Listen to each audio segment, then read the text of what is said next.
Episode 16 పేక మెడలు కూలిపోయాయి. Thomas మిథునను ఛాంపియన్గా announce చేస్తాడని కంగారు పడుతూ వచ్చి ఆర్యన్తో చెప్పింది రీతూవర్మ. కాని ఆర్యన్ కూల్గా గేమ్ అప్పుడే అయిపోలేదు, కొంచెం వెయిట్ చెయ్యి అని అన్నాడు. ఇంతలో మిగిలిన 29 జడ్జిల మధ్యలో నుండి ఒక జడ్జ్ పైకి లేచి ఐ హ్యావ్ అన్ అబ్జెక్షన్ అని అన్నాడు. వెంటనే మరొక జడ్జ్ కూడా లేచి మీటూ అని అన్నాడు. అతని వెనకే ఇంకొకరు లేచి ఎస్ మిస్టర్ థామస్, మీ సెలెక్షన్తో నేను కూడా ఏకీభవించను అని అన్నాడు. దాంతో ఆడియన్స్లో గందరగోళం మొదలైంది. ఒక చీఫ్ జడ్జ్ ఇచ్చిన జడ్జ్మెంట్ను జడ్జెస్ అపోజ్ చేయటం ఇంతవరకు ఎప్పుడూ జరగలేదు. అప్పుడు ప్యానెల్ నుండి ఒక జడ్జి లేచి మిస్ మిథున డిజైన్స్ చేసిన డ్రెస్సెస్ అన్నీ ఓల్డ్ డిజైన్స్, అవిప్పుడు మనం కన్సిడర్ చేయడానికి పనికిరావు. మనం ఇప్పటికే అన్ని రంగాల్లో డెవలప్ అయ్యాం, డ్రెస్సెస్లో కూడా డెవలప్ అవ్వాలి. అంతే తప్ప అవుట్డేటెడ్ ఫ్యాషన్ను మళ్లీ తీసుకొచ్చి ప్రెజెంట్ చేయటంలో గొప్పతనమేముంది అని అన్నాడు. అవును, ఇలాంటి డ్రెస్సులు డిజైన్ చేసినందుకు ఛాంపియన్షిప్ ఎలా ఇస్తారు అని మరొకతను ప్రశ్నించాడు. వెంటనే మరో జడ్జ్ లేచి నాకు మిస్ రీతూవర్మ డిజైన్స్ చాలా బాగా నచ్చాయి, నేనామెను ఛాంపియన్గా ప్రకటించాలని కోరుకుంటున్నాను అని అన్నాడు. ఆ వెనకే మరొక కొంతమంది కూడా లేచి అవును, రీతూవర్మ డిజైన్స్ చాలా ఫ్యాషనబుల్గా ఉన్నాయి, ఆమెకి ఛాంపియన్షిప్ ఇవ్వాలి అని వాదించటం మొదలుపెట్టారు.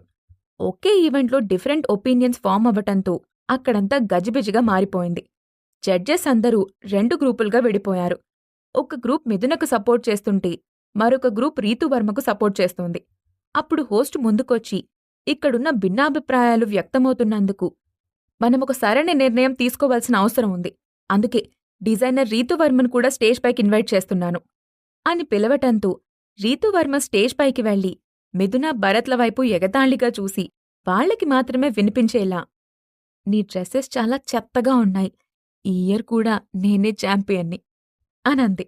వాళ్ళిద్దరూ ఏం మాట్లాడకుండా ఆమె వైపు సైలెంట్గా చూసి ఊరుకున్నారు. అప్పుడు హోస్ట్ మాట్లాడుతూ కాంపిటీటర్స్ ఇద్దరూ స్టేజ్ పైనే ఉన్నారు కాబట్టి ఎవరు ఛాంపియన్ అనేది ఇప్పుడే డిసైడ్ చేద్దాం. ముందుగా మిస్ మిథునకు ఎంతమంది ఓట్ చేస్తున్నారో చేతులు పైకెత్తండి అనంది. దాంతో ముందుగా థామస్ తన చేయిని పైకెత్తాడు. ఆ తర్వాత నిదానంగా మరో 6 చేతులు పైకెత్తారు. అంతకు మించి ఆమెకు ఏ సపోర్ట్ దొరకలేదు. అది చూసిన రీతూవర్మ ముఖం ఆనందంతో వెలిగిపోయింది. ఆమెకు సపోర్ట్గా 23 మంది జడ్జెస్ ఉండటంతో ఆమె సంతోషంగా ఆర్యన్ వైపు చూసింది. హోస్ట్ మాట్లాడుతూ 23 మంది జడ్జెస్ రీతూవర్మను సెలెక్ట్ చేశారు కాబట్టి ఈ సంవత్సరం కూడా international fashion designing champion miss Ritu Varma అని ప్రకటించింది. ఆడియన్స్ అందరూ చప్పట్లు కొట్టడం మొదలుపెట్టారు. మిథునకు ఛాంపియన్ అవ్వనందుకు బాధగా అనిపించలేదు. కాని తన మీద నమ్మకం పెట్టుకున్న భరత్ బాధపడతాడని ఆమెకు నిరాశగా అనిపించింది. అప్పుడు హోస్ట్ మాట్లాడుతూ I request the winner of championship to deliver A speech అని ఇన్వైట్ చేసింది. అదే సమయంలో స్టేజ్ కింద ఉన్న ఆర్యన్ దగ్గరకొచ్చిన వాళ్ల నాన్నగారి పర్సనల్ అసిస్టెంట్ సార్, మన కంపెనీ షేర్ వాల్యూ హఠాత్తుగా 10 పాయింట్స్ పెరిగింది, ఇంకా పెరుగుతూనే ఉంది అని ఎక్సైటింగ్గా చెప్పాడు. ఆర్యన్ ఉత్సాహంగా నాకు తెలుసు, ఈ ఛాంపియన్షిప్ గెలిస్తే మా టెక్స్టైల్ బిజినెస్ దేశంలోనే నెంబర్ 1కి వెళ్తుందని. ఇక షేర్ వాల్యూ పెరగకపోవటంలో విచిత్రమేముంది, దాన్ని ఎవ్వరూ ఆపలేరు అని గర్వంగా అన్నాడు. అవును సార్, ఈ ఒక్క 10 నిమిషాల్లోనే మీ అసెట్స్ వాల్యూ 15% పెరిగిపోయింది అని అన్నాడు అసిస్టెంట్. ఒకే దెబ్బకు 2 పిట్టలు. ఈ ఛాంపియన్షిప్తో అటు మన బిజినెస్ పబ్లిసిటీతో పాటు ఈ భరత్ గాడి పొగరు కూడా అణిగిపోతుంది అని అన్నాడు. ఇంతలో స్టేజ్ పైన ఉన్న రీతూవర్మ మాట్లాడుతూ ఈ కాంపిటీషన్లో నేను ఛాంపియన్ అయినందుకు ముందుగా థ్యాంక్స్ చెప్పాలంటే నా స్పాన్సర్ ఆర్యన్కే చెప్పాలి. నేను ఈ కప్ను అతనితో షేర్ చేసుకోవాలి అనుకుంటున్నాను అనంది. హోస్ట్ ఆర్యన్ని కూడా స్టేజ్ పైకి రమ్మని ఇన్వైట్ చేసింది.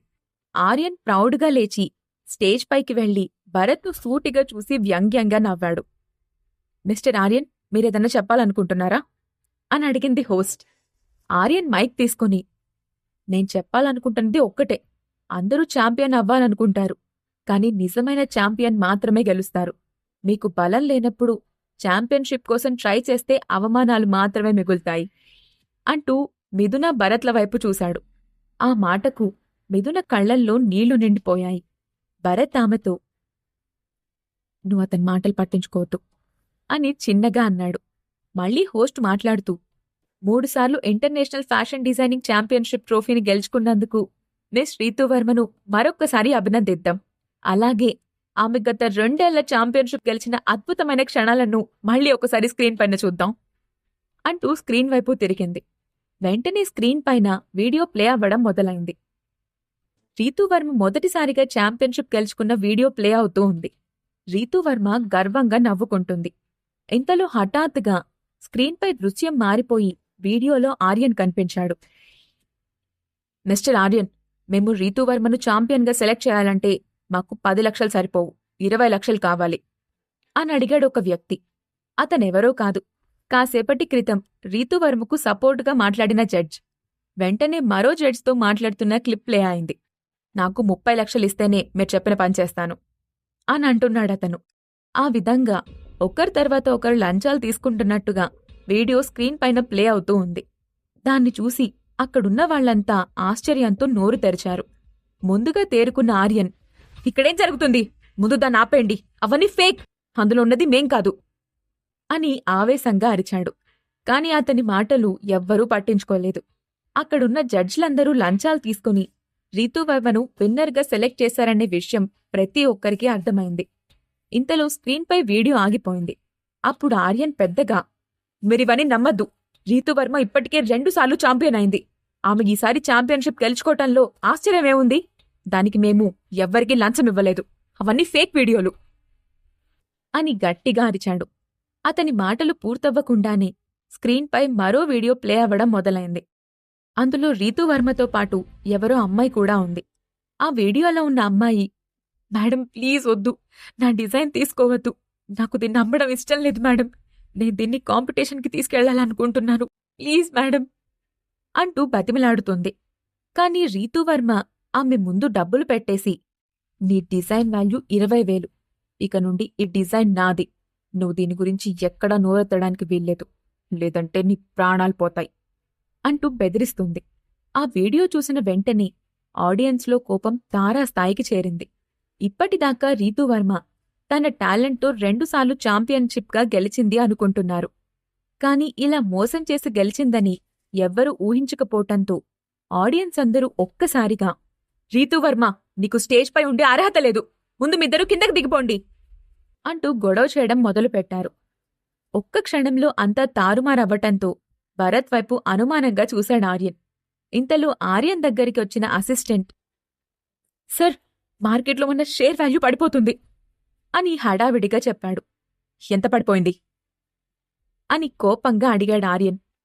30 పాయింట్స్ తగ్గింది సార్, ఇంకా తగ్గుతూనే ఉంది అంటూ తన చేతిలోని టాబ్లెట్ చూస్తూ, sir, Aryan group of company stock కూడా భారీగా పడిపోతుంది, మన కంపెనీలో ఇన్వెస్ట్ చేసిన షేర్లు కూడా వేరే కంపెనీలకు అమ్ముకుంటున్నారు సార్ అని చెప్పాడు. ఇంతలో థామస్ ముందుకొచ్చి మైక్ తీసుకుని మాట్లాడుతూ, నిజంగా ఒక వరల్డ్ క్లాస్ కాంపిటీషన్లో ఇలా జరగటం చాలా దురదృష్టం. కానీ మనం ఈ కాంపిటీషన్ ఛాంపియన్ను ఇంకా అనౌన్స్ చేయాల్సి ఉంది. అంతకన్నా ముందుగా లంచాలు తీసుకుంటున్న జడ్జిలందర్నీ నేను ఈవెంట్ ఆర్గనైజేషన్ తరపున డిస్క్వాలిఫై చేస్తున్నాను. అలాగే రీతూ వర్మ చేసిన ఇల్లీగల్ పనులకు శిక్షగా ఆమెకిచ్చిన ఛాంపియన్షిప్ను రద్దు చేయాలని సిఫార్సు చేస్తున్నాను. ఈ ఇంటర్నేషనల్ ఫ్యాషన్ డిజైనింగ్ కాంపిటీషన్ ఛాంపియన్గా మిస్ మిథునని అనౌన్స్ చేస్తున్నాను అని అన్నాడు. ఆ మాట వినగానే మిథున నమ్మలేనట్లుగా భరత్ వైపు చూసింది. ఆడియన్స్ అందరూ ఒక్కసారిగా మళ్లీ చప్పట్లు మోగించారు. మిథున పట్టరాని ఆనందంతో పక్కనే ఉన్న భరత్ను చూసి, నిజంగా ఛాంపియన్ నేనేనా అని నమ్మలేనట్లుగా అడిగింది. అవును, నువ్వే ఛాంపియన్వి అని నవ్వుతూ చెప్పాడు భరత్. వరల్డ్ ఛాంపియన్షిప్ ట్రోఫీని గెలుస్తానని ఆమె అస్సలు ఊహించుకోపోవటంతో మిథున ఆనందాన్ని తట్టుకోలేక భరత్ను గట్టిగా హక్ చేసుకుంది. థామస్ ముందుకొచ్చి మిథునకు కప్ అందించాడు. అలాగే హోస్ట్ ముందుకొచ్చి మిథునను విన్నింగ్ స్పీచ్ ఇవ్వమని అడిగింది. మిథున సంతోషంగా మైక్ తీసుకుని, నిజంగా ఇది కలో నిజమో అర్థం కావడం లేదు. ఫ్యాషన్ డిజైనర్స్ అందరికీ ఈ ఛాంపియన్ గెలవడం ఒక డ్రీమ్, అలాగే నాకు కూడా. కానీ అదంత త్వరగా నెరవేరడం నా అదృష్టం. ఈ జర్నీలో నాకు అనుక్షణం తోడుగా ఉన్న నా ఫ్రెండ్ భరత్కు మీ అందరి ముందు థ్యాంక్స్ చెప్తున్నాను అని అంది మిథున. ఆడియన్స్ అందరూ ఆమెను క్లాప్స్తోనే అభినందించారు. హోస్ట్ ముందుకొచ్చి, grand international fashion designing competition ఇంతటితో ముగిసింది అని ప్రకటించింది. ఒక్కసారిగా ఫోటోగ్రాఫర్స్ ఆమె దగ్గరకొచ్చి ఫోటోస్ తీసుకుంటూ ప్రశ్నలు అడగటం మొదలుపెట్టారు. మిథున నవ్వుతూ వాళ్ళందరి ప్రశ్నలకు ఆన్సర్ చేస్తుంది. ఆడియన్స్లో ఉన్న లక్ష్మణ్ కూడా ఆనందంగా భరత్ దగ్గరకొచ్చి, సూపర్గా చేశావురా, ఆ ఆర్యన్ గాడికి ఆకాశానికి ఎత్తినట్లే ఎత్తి అక్కడ్నుంచి కింద పడేలా చేశావు. ఈ దెబ్బకి వాడు మన జోలికసలు రాడింకా అని అన్నాడు. అసలైన పని ఇప్పుడే మొదలవబోతుంది. నువ్వెంటనే మిథునను ఇక్కడ్నుంచి తీసుకుని వెళ్ళిపో, లేదంటే ఏ క్షణమైనా మనం దాచిన నిజం బయటపడిపోతుంది అని అన్నాడు భరత్. ఆ మాటలకు లక్ష్మణ్ అర్థం కానట్లుగా చూడ్డంతో భరత్ తన కళ్లతోనే ఆర్యన్ వైపు చూశాడు. ఆర్యన్ కళ్లల్లో ద్వేషంతో భరత్ వైపే చూస్తున్నాడు. దాంతో అతనిప్పుడు గొడవ చేస్తాడని అర్థం చేసుకున్న లక్ష్మణ్, సరే అంటూ తలూపి రిపోర్టర్స్ దగ్గర్నుండి మిథున దగ్గరకు వెళ్ళి, మిథున, మనకి వెళ్ళాలి అంటూ రిపోర్టర్స్ వైపు చూసి, sorry, we have to go అంటూ మిథునను అక్కడ్నుంచి హడావిడిగా బయటకు తీసుకుని వెళ్ళిపోయాడు. భరత్ ఎక్కడా? అతనిని కూడా రానివ్వు అంటూ వెనక్కి తిరిగి భరత్ కోసం చూసింది మిథున. వాడికి అర్జెంట్ పనుందంట, నిన్ను డ్రాప్ చేయమని నాతో చెప్పాడు, నిన్ను రేపు కలుస్తాళ్లే అంటూ ఆమెను కారెక్కించాడు లక్ష్మణ్. స్టేజ్పై ఉన్న ఆర్యన్ కళ్ళు కోపంతో చూసి కోపంగా పళ్ళు కొరుకుతూ, భరత్, నువ్వే ఇదంతా చేశావు కదా అని గట్టిగా అరిచాడు. నేనేం చేయలేదు, అంతా నువ్వే చేసుకున్నావు అని కూల్గా అన్నాడు భరత్. దాంతో ఆర్యన్ ఆవేశంగా, నేను ఈవెంట్ కోసం ఎప్పటినుంచి ఎదురు చూస్తున్నానో, ఎంత డబ్బు ఖర్చు పెట్టానో నీకు తెలుసా? నీ వల్ల మొత్తం నాశనమైపోయింది అని అన్నాడు ఆర్యన్. అది విని భరత్ నవ్వుతూ, ఇంకా పూర్తయిపోలేదు అని అన్నాడు. ఆ మాటకు ఆర్యన్ అనుమానంగా చూస్తూ, అంటే నీ ఉద్దేశమేంటి అని అన్నాడు. అంతలో అసిస్టెంట్ హడావిడిగా, ఆర్యన్ సార్, సిటీ బ్యాంక్ అని షాకింగ్గా చెప్తూ ఆగాడు. సిటీ బ్యాంక్ ఏంటి, ఏమైంది అని కోపంగా అన్నాడు ఆర్యన్. సార్, సిటీ బ్యాంక్ మనకిచ్చిన లోన్ మొత్తం రికవరీ చేయబోతుందని ఇప్పుడే ఇన్ఫర్మేషన్ వచ్చింది అని భయంగా చెప్పాడతను. ఆ మాట వినగానే ఆర్యన్కి ఒక్కసారిగా పెడుగు నెత్తిమీద పడినట్టుగా అయింది. దాంతో అతను వణికిపోతూ, నువ్వు చెప్పింది నిజమేనా అని అడిగాడు.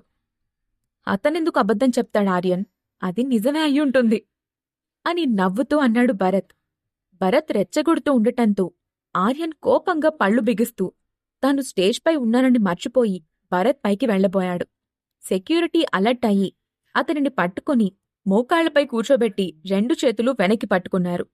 అప్పుడు భరత్ అతని ముందుకు వెళ్ళి, నువ్వు ఇలా ప్రవర్తించినందుకే ఇప్పుడు ఈ స్థితిలో ఉన్నావు. నాతో మర్యాదగా ఉండమని నీకు చాలాసార్లు చెప్పాను, కాని నువ్వు వినలేదు. దాని ఫలితం ఇప్పుడు అనుభవిస్తున్నావు అని అన్నాడు. ఆర్యన్ కోపంగా, అసలు నువ్విదంతా ఎలా చేస్తున్నావు? నేను నిన్నంత ఈజీగా వదిలిపెడతాను అనుకోవద్దు, నిన్ను నా చేతులతోనే చంపేస్తాను అని అరుస్తూ ఉన్నాడు. భరత్ నవ్వుతూ, అతన్ని తీసుకెళ్లి బయట వదిలేయండి అని సెక్యూరిటీతో చెప్పాడు. వెంటనే బాడీగార్డ్స్ అతన్ని అక్కడ్నుంచి బయటికి లాకెళ్ళిపోయారు. అక్కడే ఉన్న థామస్ భరత్ దగ్గరికి వెళ్ళి, ఓకే మిస్టర్ భరత్, మీ ఆట సక్సెస్ఫుల్గా పూర్తయింది అనుకుంటున్నాను అంటూ అతనికి షేక్ హ్యాండ్ ఇచ్చాడు. ఎస్ మిస్టర్ థామస్, ఇందులో మీ హెల్ప్ చాలా ఉంది, నేను గుర్తుపెట్టుకుంటాను అని అన్నాడు భరత్. ఇట్స్ మై డ్యూటీ అని చెప్పి థామస్ అక్కడ్నుంచి వెళ్ళిపోయాడు. ఇంతలో దేవేందర్ హడావిడిగా అక్కడికొచ్చి, సార్, ఇప్పుడే ఆర్యన్ గ్రూప్ ఆఫ్ కంపెనీస్ గురించి మనకు ఇంకొక ఎవిడెన్స్ కూడా దొరికింది అని అన్నాడు. ఏంటది అని అడిగాడు భరత్. సార్, మనకొచ్చిన ఇన్ఫర్మేషన్ ప్రకారం Aryan group of companies last 20 years నుంచి ట్యాక్స్ కట్టకుండా ఎస్కేప్ అవుతుంది. దీన్ని బట్టి చూస్తే మీరు వేసిన ప్లాన్కి వాళ్ళ డబ్బులు మొత్తం పోగొట్టుకున్నా కూడా వాళ్ల దగ్గర బ్లాక్ మనీ ఇంకా మిగిలే ఉంటుంది అని చెప్పాడు దేవేందర్. భరత్ ఒక్క నిమిషం ఆలోచించి, మొత్తం ఎంత డబ్బుండొచ్చు అని అడిగాడు. ఎంత లేదన్నా దాదాపు 500 కోట్ల రూపాయలుంటుంది సార్ అని చెప్పాడు దేవేందర్. భరత్ నవ్వుతూ, ఎవరి డబ్బు వాళ్లకే చేరాలి దేవేందర్ గారు, వెంటనే పోలీసులకి ఇన్ఫర్మేషన్ ఇవ్వండి అని అన్నాడు. ఓకే సార్ అని అన్నాడు దేవేందర్. ఇంకో విషయం, సిటీ బ్యాంక్ లోన్ రికవర్ చేయడానికి ఏం చేస్తున్నారు అని అడిగాడు భరత్. మీరు కొట్టిన దెబ్బకు వాళ్ల షేర్స్ అన్నీ కుప్పగూలిపోయాయి. వాళ్ళీ లోన్ తిరిగి పే చేయలేరు, కాబట్టి వాళ్ళు మార్టేజ్ చేసిన ఎసెట్స్ను బ్యాంక్ స్వాధీనం చేసుకుంటుంది అని చెప్పాడు దేవేందర్. మనకి నష్టం వస్తుందా అని అడిగాడు భరత్. ఆ మాటకు దేవేందర్ నవ్వుతూ, మీరు తలుచుకున్నా మనకు నష్టం ఎలా వస్తుంది సార్? ఈసారి మనం చాలా డబ్బును లాభంగానే పొందబోతున్నాం. భవిష్యత్తులో ఇక ఆర్యన్ గ్రూప్ ఆఫ్ కంపెనీస్ అనేదే ఉండదు. అది కూడా భరత్ రామచంద్ర కంపెనీస్లోనే కలిసిపోతుంది అని చెప్పాడు. భరత్ చిన్నగా నవ్వి, వెరీ గుడ్. ఒక్క పని మాత్రమే మిగిలిపోయింది. అది కూడా పూర్తయితే ఆర్యన్ గాడి మ్యాటర్ క్లోజ్ అని ఆనందంగా అన్నాడు. ఆర్యన్ ఫ్యామిలీ విల్లాలో ఇదంతా ఎలా జరిగింది? ఛాంపియన్షిప్ చేజారిపోయింది. ఇప్పుడు స్టాక్ మార్కెట్లో కూడా షేర్స్ అన్నీ పడిపోయాయి. మనం దివాలా తీస్తున్నామని బయట అందరూ అనుకుంటున్నారు. అసలు నా సామ్రాజ్యం కుప్పకూలిపోవడమేంటి? అంటూ కోపంగా అరుస్తున్నాడు వరదరాజులు. ఆర్యన్ ఒక్క మాట కూడా మాట్లాడకుండా మౌనంగా తలదించుకొని నిల్చున్నాడు. వరదరాజులు మళ్లీ మాట్లాడుతూ, ఇదే టైంలో సిటీ బ్యాంక్ లోన్ కట్టమని నోటీస్ ఇచ్చింది. అసలివన్నీ ఒకేసారి ఎందుకు జరుగుతున్నాయి? దీన్ని ఎలాగైనా ఆపాలి. వెంటనే వెళ్ళి సిటీ బ్యాంక్ సీఈఓతో మాట్లాడి దీన్ని ఎలాగైనా ఆపు అని ఆర్యన్తో అన్నాడు. దీన్ని ఆపడం కుదరదు నాన్నా అని అన్నాడు ఆర్యన్. తండ్రి మాట విని ఆర్యన్ మళ్లీ సీఈఓ దగ్గరకు వెళ్తాడా? మెదునకు భరత్ నిజం చెప్పబోతున్నాడా? దెబ్బతిన్న ఆర్యన్ ఏం చేయబోతున్నాడు? ఈ ప్రశ్నలకు సమాధానాలు తెలుసుకోవాలంటే నెక్స్ట్ ఎపిసోడ్ వినాల్సిందే. ఎపిసోడ్ 17 లేఖాస్త్రం. సిటీ బ్యాంక్ సీఈఓని కలిసి రికవరీ ఆపమని ఆర్యన్తో చెప్పాడు అతని తండ్రి వరదరాజులు. ఇప్పుడు మనం దీన్ని ఆపడం కుదరదు నాన్నా అనన్నాడు ఆర్యన్. అది విన్న వరదరాజులు ఆశ్చర్యపోతూ, ఎందుకు కుదరదు అని అడిగాడు. ఎందుకంటే దీని వెనుక ఆ భరత్గాడున్నాడు. వాడిదంతా ఎలా చేస్తున్నాడో తెలియదుగాని పక్కాగా ప్లాన్ చేసి మనల్ని నిండా ముంచేశాడు అనన్నాడు ఆర్యన్. భరత్ అంటే ఆ భరత్ రామచంద్రనా అని అనుమానంగా అడిగాడు వరదరాజులు. భరత్ రామచంద్ర ఎవరు? నాకు తెలిసి అతని పేరు భరత్. వాడా రోజు హోటల్లో నీతో గొడవ పడ్డాడు కదా, అతనే అనన్నాడు ఆర్యన్.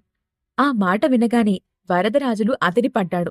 నిజానికి ఆ రోజు హోటల్లో భరత్తో గొడవ జరిగిన కాసేపటికే అతను భరత్ గురించి ఎంక్వైరీ మొదలుపెట్టాడు.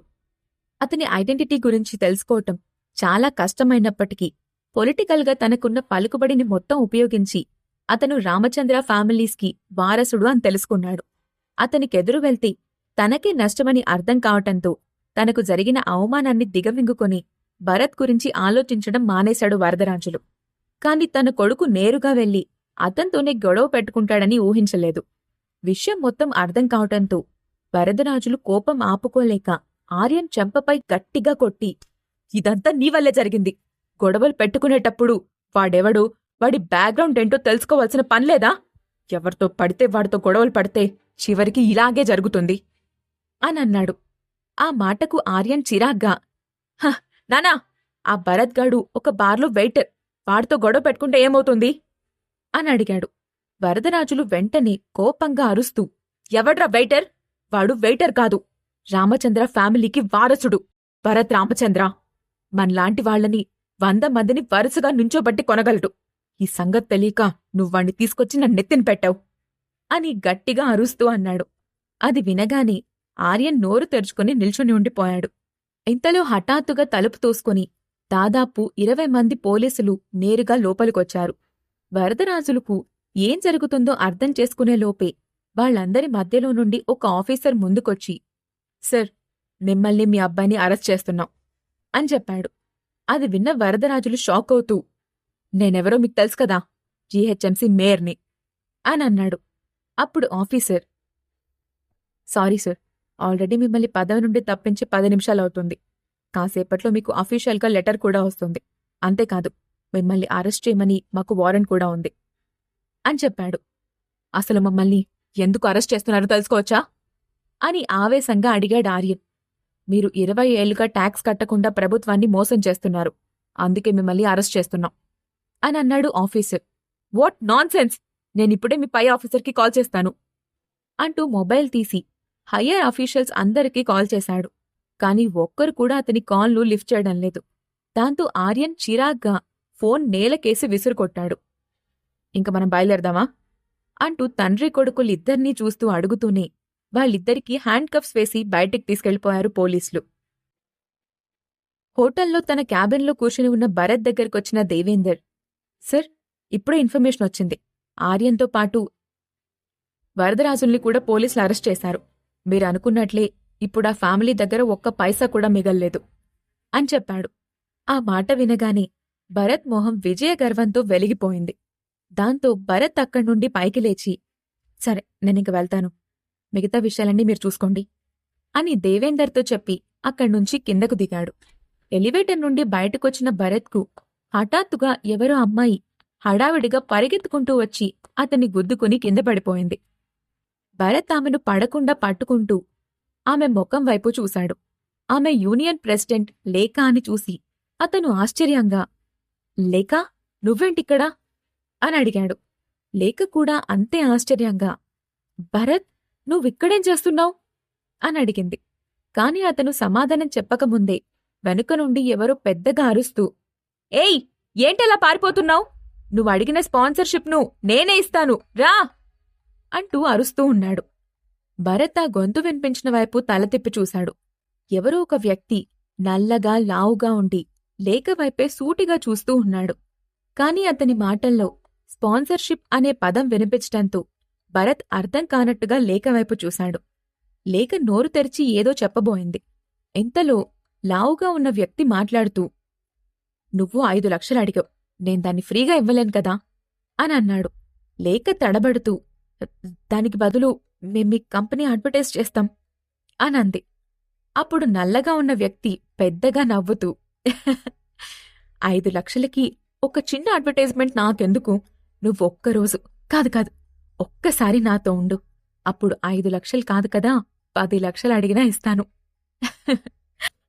అంటూ పెద్దగా నవ్వాడు. లేఖ అతన్ని చూసి భయపడుతూ భరత్ వెనక్కి వెళ్లి దాక్కుని అతని చేతుల్ని గట్టిగా పట్టుకుంది. ఆ నల్లగా ఉన్న వ్యక్తి ముందుకొచ్చి, అతని వెనుక దాక్కుంటావేంటి, నాతో రా అంటూ ఆమె చెయ్యి పట్టుకోబోయాడు. భరత్ వెంటనే అతన్నాపుతూ, ఎవరు నువ్వు? మర్యాదగా ఇక్కడి నుంచి వెళ్ళిపో అనన్నాడు. అది చెప్పడానికి నువ్వెవడ్రా అనన్నాడా వ్యక్తి. భరత్ అతనికి సమాధానం చెప్పకుండా ఒకసారి సూటిగా చూసి, ఎవరక్కడా అంటూ అరిచాడు. వెంటనే 6 కమాండోలు క్షణంలో ఆ నల్లటి వ్యక్తి చుట్టూ నిల్చున్నారు. వాళ్లను చూడగానే తాను రాంగ్ ప్లేస్కొచ్చానని అర్థం చేసుకున్నాడతను. తనలో తానే ఆలోచిస్తూ, అమ్మాయి దొరుకుతుందేమోననిక్కడికొస్తే అనవసరంగా తన్నులు తినాల్సొచ్చేలా ఉంది అని అనుకుంటూ, అయ్యయ్యో సార్, నేను చెప్పేది ఒకసారి వినండి, మీరు నన్ను అపార్థం చేసుకుంటున్నారు. నేనామెతో స్పాన్సర్షిప్ గురించి మాట్లాడ్డానికే వచ్చాను, అంతే, నాకు వేరే ఉద్దేశం ఏమీ లేదు అంటూ లేఖ వైపు చూసి, సిస్టర్, నన్నేమీ చెయ్యొద్దని అతనితో చెప్పవా ప్లీజ్ అని బతిమిలాడాడు. అతనొక్కసారిగా ప్లేట్ ఫిరాయించి సిస్టర్ అని పిలవటంతో ఆశ్చర్యపోయింది లేఖ. భరత్ అతని వైపు చిరాగ్గా చూసి, ముందుకని చెల్పో అని కసురుకున్నాడు. దాంతో అతను, థాంక్స్ సార్ అని చెప్పి హడావిడిగా బయటకు వెళ్ళిపోయాడు. అతను వెళ్ళగానే, ఇప్పుడు చెప్పు, అసలు స్పాన్సర్షిప్ ఏంటి అని లేఖనడిగాడు భరత్. కాలేజ్కి 3 రోజుల పాటు హాలిడేస్ వస్తున్నాయి కదా, అందుకే యూనియన్ తరపున క్యాంప్కి వెళ్లడానికి స్టూడెంట్ యూనియన్ ప్లాన్ చేసింది. కానీ దానికయ్యే ట్రాన్స్పోర్టేషన్, తిండి, నైట్ క్యాంప్, వీటన్నింటికీ ఖర్చు కోసం ఫండ్ కావాలి. అందుకే వాటికి స్పాన్సర్షిప్ కోసం ఏదైనా పెద్ద పెద్ద బిజినెస్ మ్యాన్ లేదా కంపెనీ సీఈఓలను పట్టుకుని అడుగుతూ ఉంటాం. ఒకవేళ వాళ్ళు స్పాన్సర్షిప్ చేయడానికి ఒప్పుకుంటే వాళ్ల బిజినెస్ గురించి మేము అడ్వర్టైజ్ చేస్తూ ఉంటాము. అలా వాడి దగ్గరకు వెళ్లి స్పాన్సర్షిప్ కోసం అడిగాను. వాడేమో నా వెనుక పడ్డాడు. నేను పరిగెత్తుకుంటూ ఇక్కడికొచ్చాను అని చెప్పింది లేఖ. సరే, మీరు వాళ్లకి ఎలా అడ్వర్టైజ్ చేస్తారు అని అడిగాడు భరత్. ఈ 3 రోజుల పాటు ఉండే క్యాంప్లో రకరకాల యాక్టివిటీస్ ఉంటాయి. వాటిలో పాల్గొనే వాళ్లంతా స్పాన్సర్షిప్ ఇచ్చిన కంపెనీ పేరు గాని, లోగో గాని ప్రింట్ చేసిన టీషర్ట్ వేసుకోవటం, ఫ్లాగ్స్ పట్టుకోవటం, వాళ్ళ ఎంటర్ప్రైజెస్ బ్యానర్స్ను అక్కడక్కడ డిస్ప్లే చేయడం లాంటివి చేస్తుంటాము అని చెప్పింది. అదంతా విన్న భరత్ ఒక్క నిమిషం ఆగి, సరే, ఈ యాక్టివిటీ ఫీ ఎంత? మీరు ఎంత బడ్జెట్ ప్లాన్ చేశారు అని అడిగాడు. 5 లక్షలు అని అంటూనే ఆమె వెంటనే ఆగి, లేదు, దీనికి మీరు డబ్బులు ఇవ్వాల్సిన అవసరం లేదు, నేను ఎలాగైనా స్పాన్సర్ను వెతికి పట్టుకుంటాను అనంది. పర్వాలేదు, నేనీ స్పాన్సర్షిప్ చేస్తున్నందుకు నా హోటల్ని ప్రమోట్ చేసుకుంటాను అని అన్నాడు భరత్. దాంతో లేఖ అర్థం కానట్లుగా, మీ హోటల్నా అని అడిగింది. అవును, బిఆర్ హోటల్స్, ఇది నాదే. మీరీ హోటల్ పేరుని అడ్వర్టైజ్ చేయాలి. ఇక మీరు వేరే ఎక్కడికి వెళ్ళి స్పాన్సర్షిప్ కోసం వెతకాల్సిన అవసరమేమీ లేదు అని అన్నాడు. "అ, ఈ హోటల్ మీదేనా?" అని నమ్మలేనట్లుగా అడిగింది లేఖ. భరత్ దానికి నవ్వుతూ ఆ ఎక్స్‌ప్రెషన్ గురించి పట్టించుకోకుండా ఆమె చేతిలో ఉన్న ప్లాన్ బుక్‌ను తీసుకున్నాడు. అందులో 3 రోజులపాటు క్యాంప్లో చేయాల్సిన పనులు ప్లాన్ చేసి ఉండటమే కాకుండా కొన్ని entertainment programs, natural environment protect చేసే ప్రోగ్రామ్స్, గార్బేజ్ క్లీన్ చేసే ప్రోగ్రామ్స్, ప్లాంటింగ్ ట్రీస్ వంటి ప్రోగ్రామ్స్ కూడా అందులో ఉన్నాయి. అది చూసిన భరత్, "ఓకే, ఇందులో ఎంతమంది పార్టిసిపేట్ చేస్తున్నారో చెప్తే దానికి నేను హోటల్ బస్ కూడా అరేంజ్ చేస్తాను. అంతేకాదు, టెంట్, ఫుడ్, ఎమర్జెన్సీ మెడిసిన్స్ కూడా మేమే ప్రొవైడ్ చేస్తాం. క్యాంప్కు అవసరమైన 3 లక్షలు కూడా నేనే ఇస్తాను" అనన్నాడు భరత్. అంతా విన్న లేఖ అతనికి ఏం సమాధానం చెప్పాలో తెలియక సరే అన్నట్టుగా చిరునవ్వు నవ్వింది. భరత్ ఆమెతో, "నువ్వు హాస్టల్ దగ్గరికైనా వెళ్లేది? పద, నేను కూడా నిన్ను డ్రాప్ చేసి నా హాస్టల్కెళ్ళిపోతాను" అనన్నాడు. లేఖ తలూపి అతనితో పాటుగా బయటకు నడిచింది. ఇద్దరూ క్యాబ్లోకెక్కారు. అప్పుడు లేఖ అతన్ని ఆశ్చర్యంగా చూస్తూ, "ఆ, నువ్వు నిజంగా పిఆర్ హోటల్కి చైర్మన్వా?" అని అడిగింది. "నీకింకా అనుమానంగా ఉందా?" అని నవ్వుతూ అడిగాడు భరత్. అనుమానం కాదు, ఆశ్చర్యంగా ఉంది.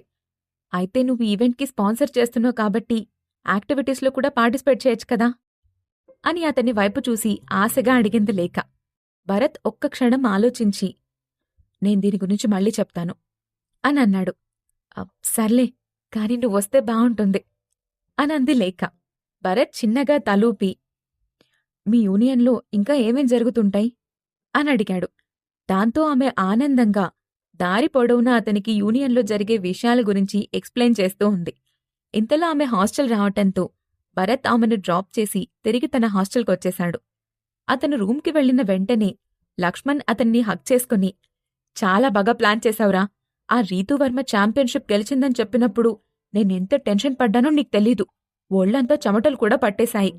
కాని 10 నిమిషాల్లోనే మొత్తం తలకిందులు చేసేశావు. నాకైతే అదంతా ఒక కలలాగా అనిపించింది" అంటూ ఉద్వేగంగా చెప్పాడు. భరత్ నవ్వి, "నువ్వే కదరా వాడికి బుద్ధి చెప్పాలని చాలాసార్లన్నావు" అని అన్నాడు. "అవున్రా, వాడికి నువ్వు బుద్ధి చెప్తావననుకున్నాను. కాని ఈ రేంజ్లో వాడిని నడి రోడ్డు మీదకు లాగుతావని అస్సలు ఊహించలేదు. ఇప్పుడు ఆర్యన్ వాళ్ళ నాన్నతో కలిసి పోలీస్ స్టేషన్లో ఉన్నాడంట. ఇందాకే న్యూస్ చూశాను" అని చెప్పాడు లక్ష్మణ్. సర్లే, నేను రెస్ట్ తీసుకుంటాను" అంటూ బెడ్పై వాలిపోయాడు భరత్. కాని అంతలోనే మళ్ళీ ఏదో గుర్తొచ్చినట్లుగా పైకి లేచి, "అరే, మిథునేమన్నా అడిగిందా?" అని అన్నాడు. "చాలా ప్రశ్నలు అడిగింది. కాని నాకే ఏం చెప్పాలో ఏం చెప్పకూడదో అర్థం కాలేదు. అందుకే ఆమెకున్న డౌట్స్ అన్నీ నిన్నే అడగమని చెప్పాను. నేనేం చెప్పలేదు" అంటూ అతను కూడా వెళ్లి ఫోన్ పట్టుకుని తన బెడ్పై వాలిపోయాడు. సర్లే, రేపామెను కలిసి ఏదో ఒకటి చెప్పాలి. ఎలా రియాక్ట్ అవుతుందో ఏంటో అని కొంచెం కంగారుగా అనుకున్నాడు. "ఈ విషయంలో మాత్రం నేను రక్షించలేను. ఆ చాటర్ బాక్స్ను నువ్వే భరించాలి" అంటూ నవ్వాడు లక్ష్మణ్.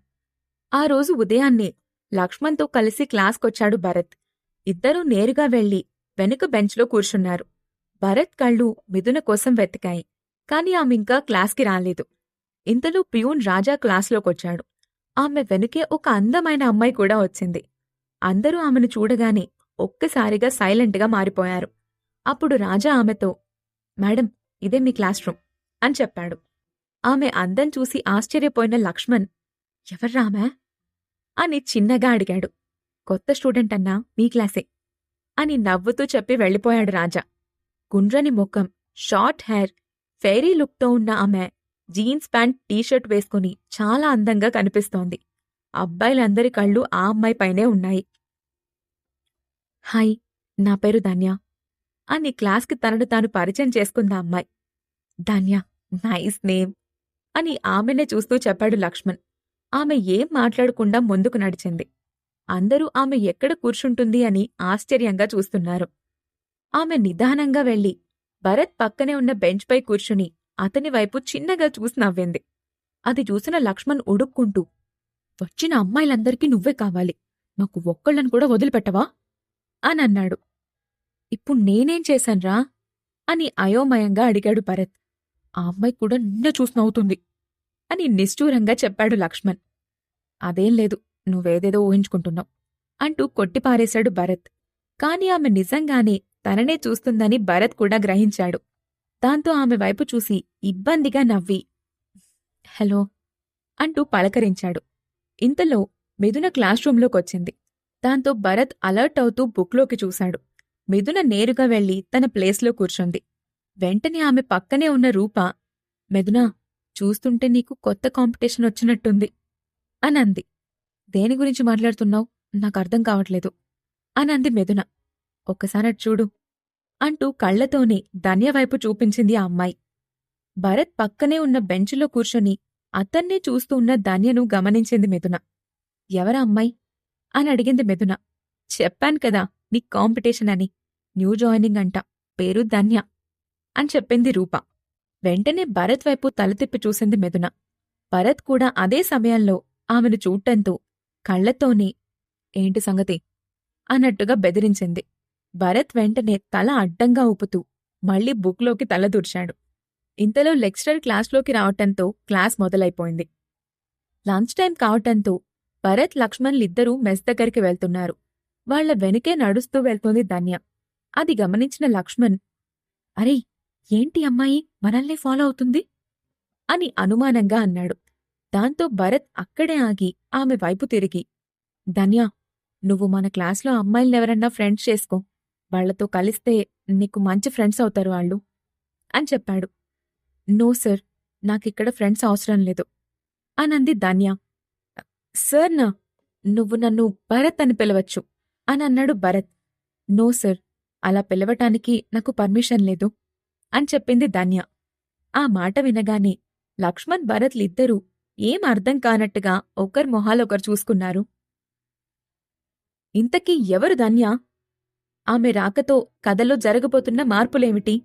ఆమె ప్రెజెన్స్ను మిథున ఒప్పుకుంటుందా? ఈ ప్రశ్నలకు సమాధానాలు తెలుసుకోవాలంటే తర్వాత ఎపిసోడ్ వినాల్సిందే. Episode 18 lady God.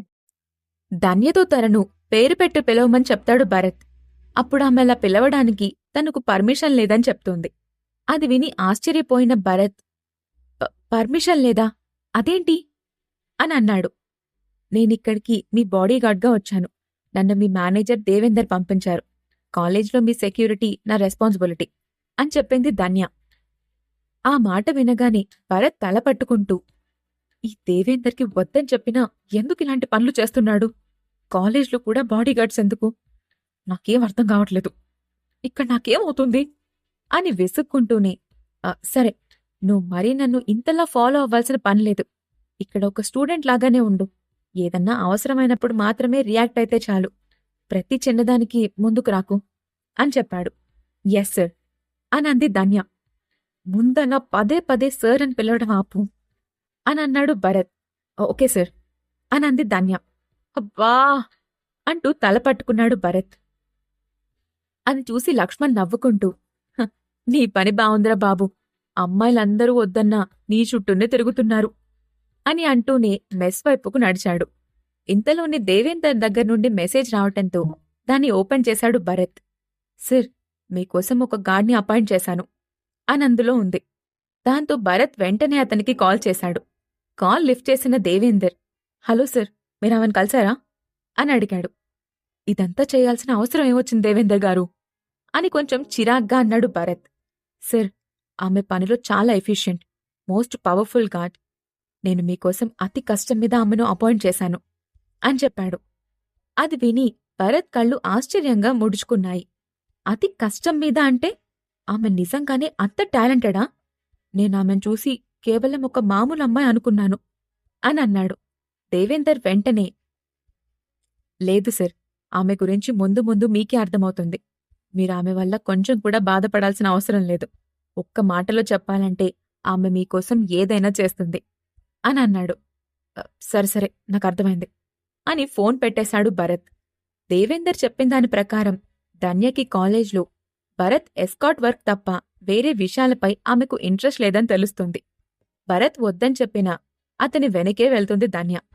చురుకైన కళ్లతో చుట్టూ చూస్తూ ఎవ్రీ మినిట్ అలర్ట్గా ఉంది.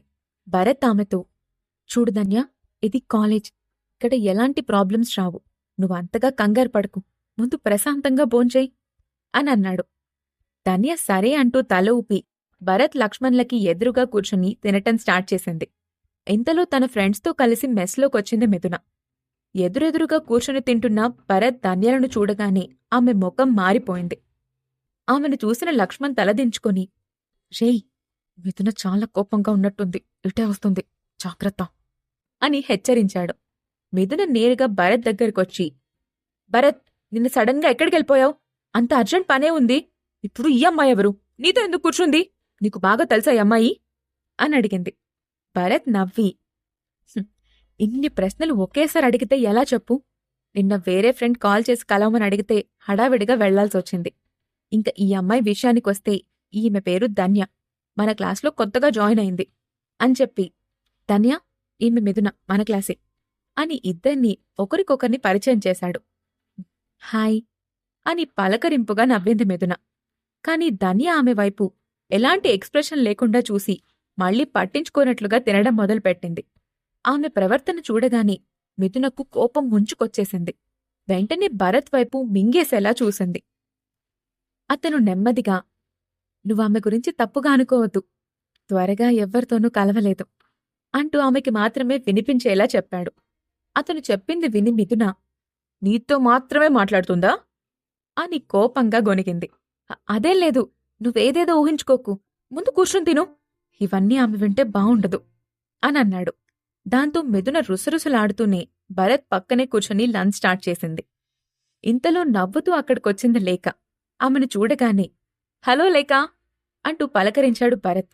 హాయ్, నేను కూడా నీతో జాయిన్ అవ్వచ్చా అని అడిగింది లేఖ.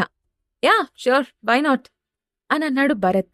అది వినగానే మిథున టేబుల్ కిందున్న భరత్ కాల్ని గట్టిగా తొక్కింది. భరత్ చిన్నగా నవ్వుతూ అంటూ మూలిగి మిథున వైపు చూసి, ప్లీజ్ అన్నట్టుగా మొహం పెట్టాడు. దాంతో మిథున సైలెంట్గా కూర్చుంది. దాన్ని పక్కనే కూర్చుంది లేఖ.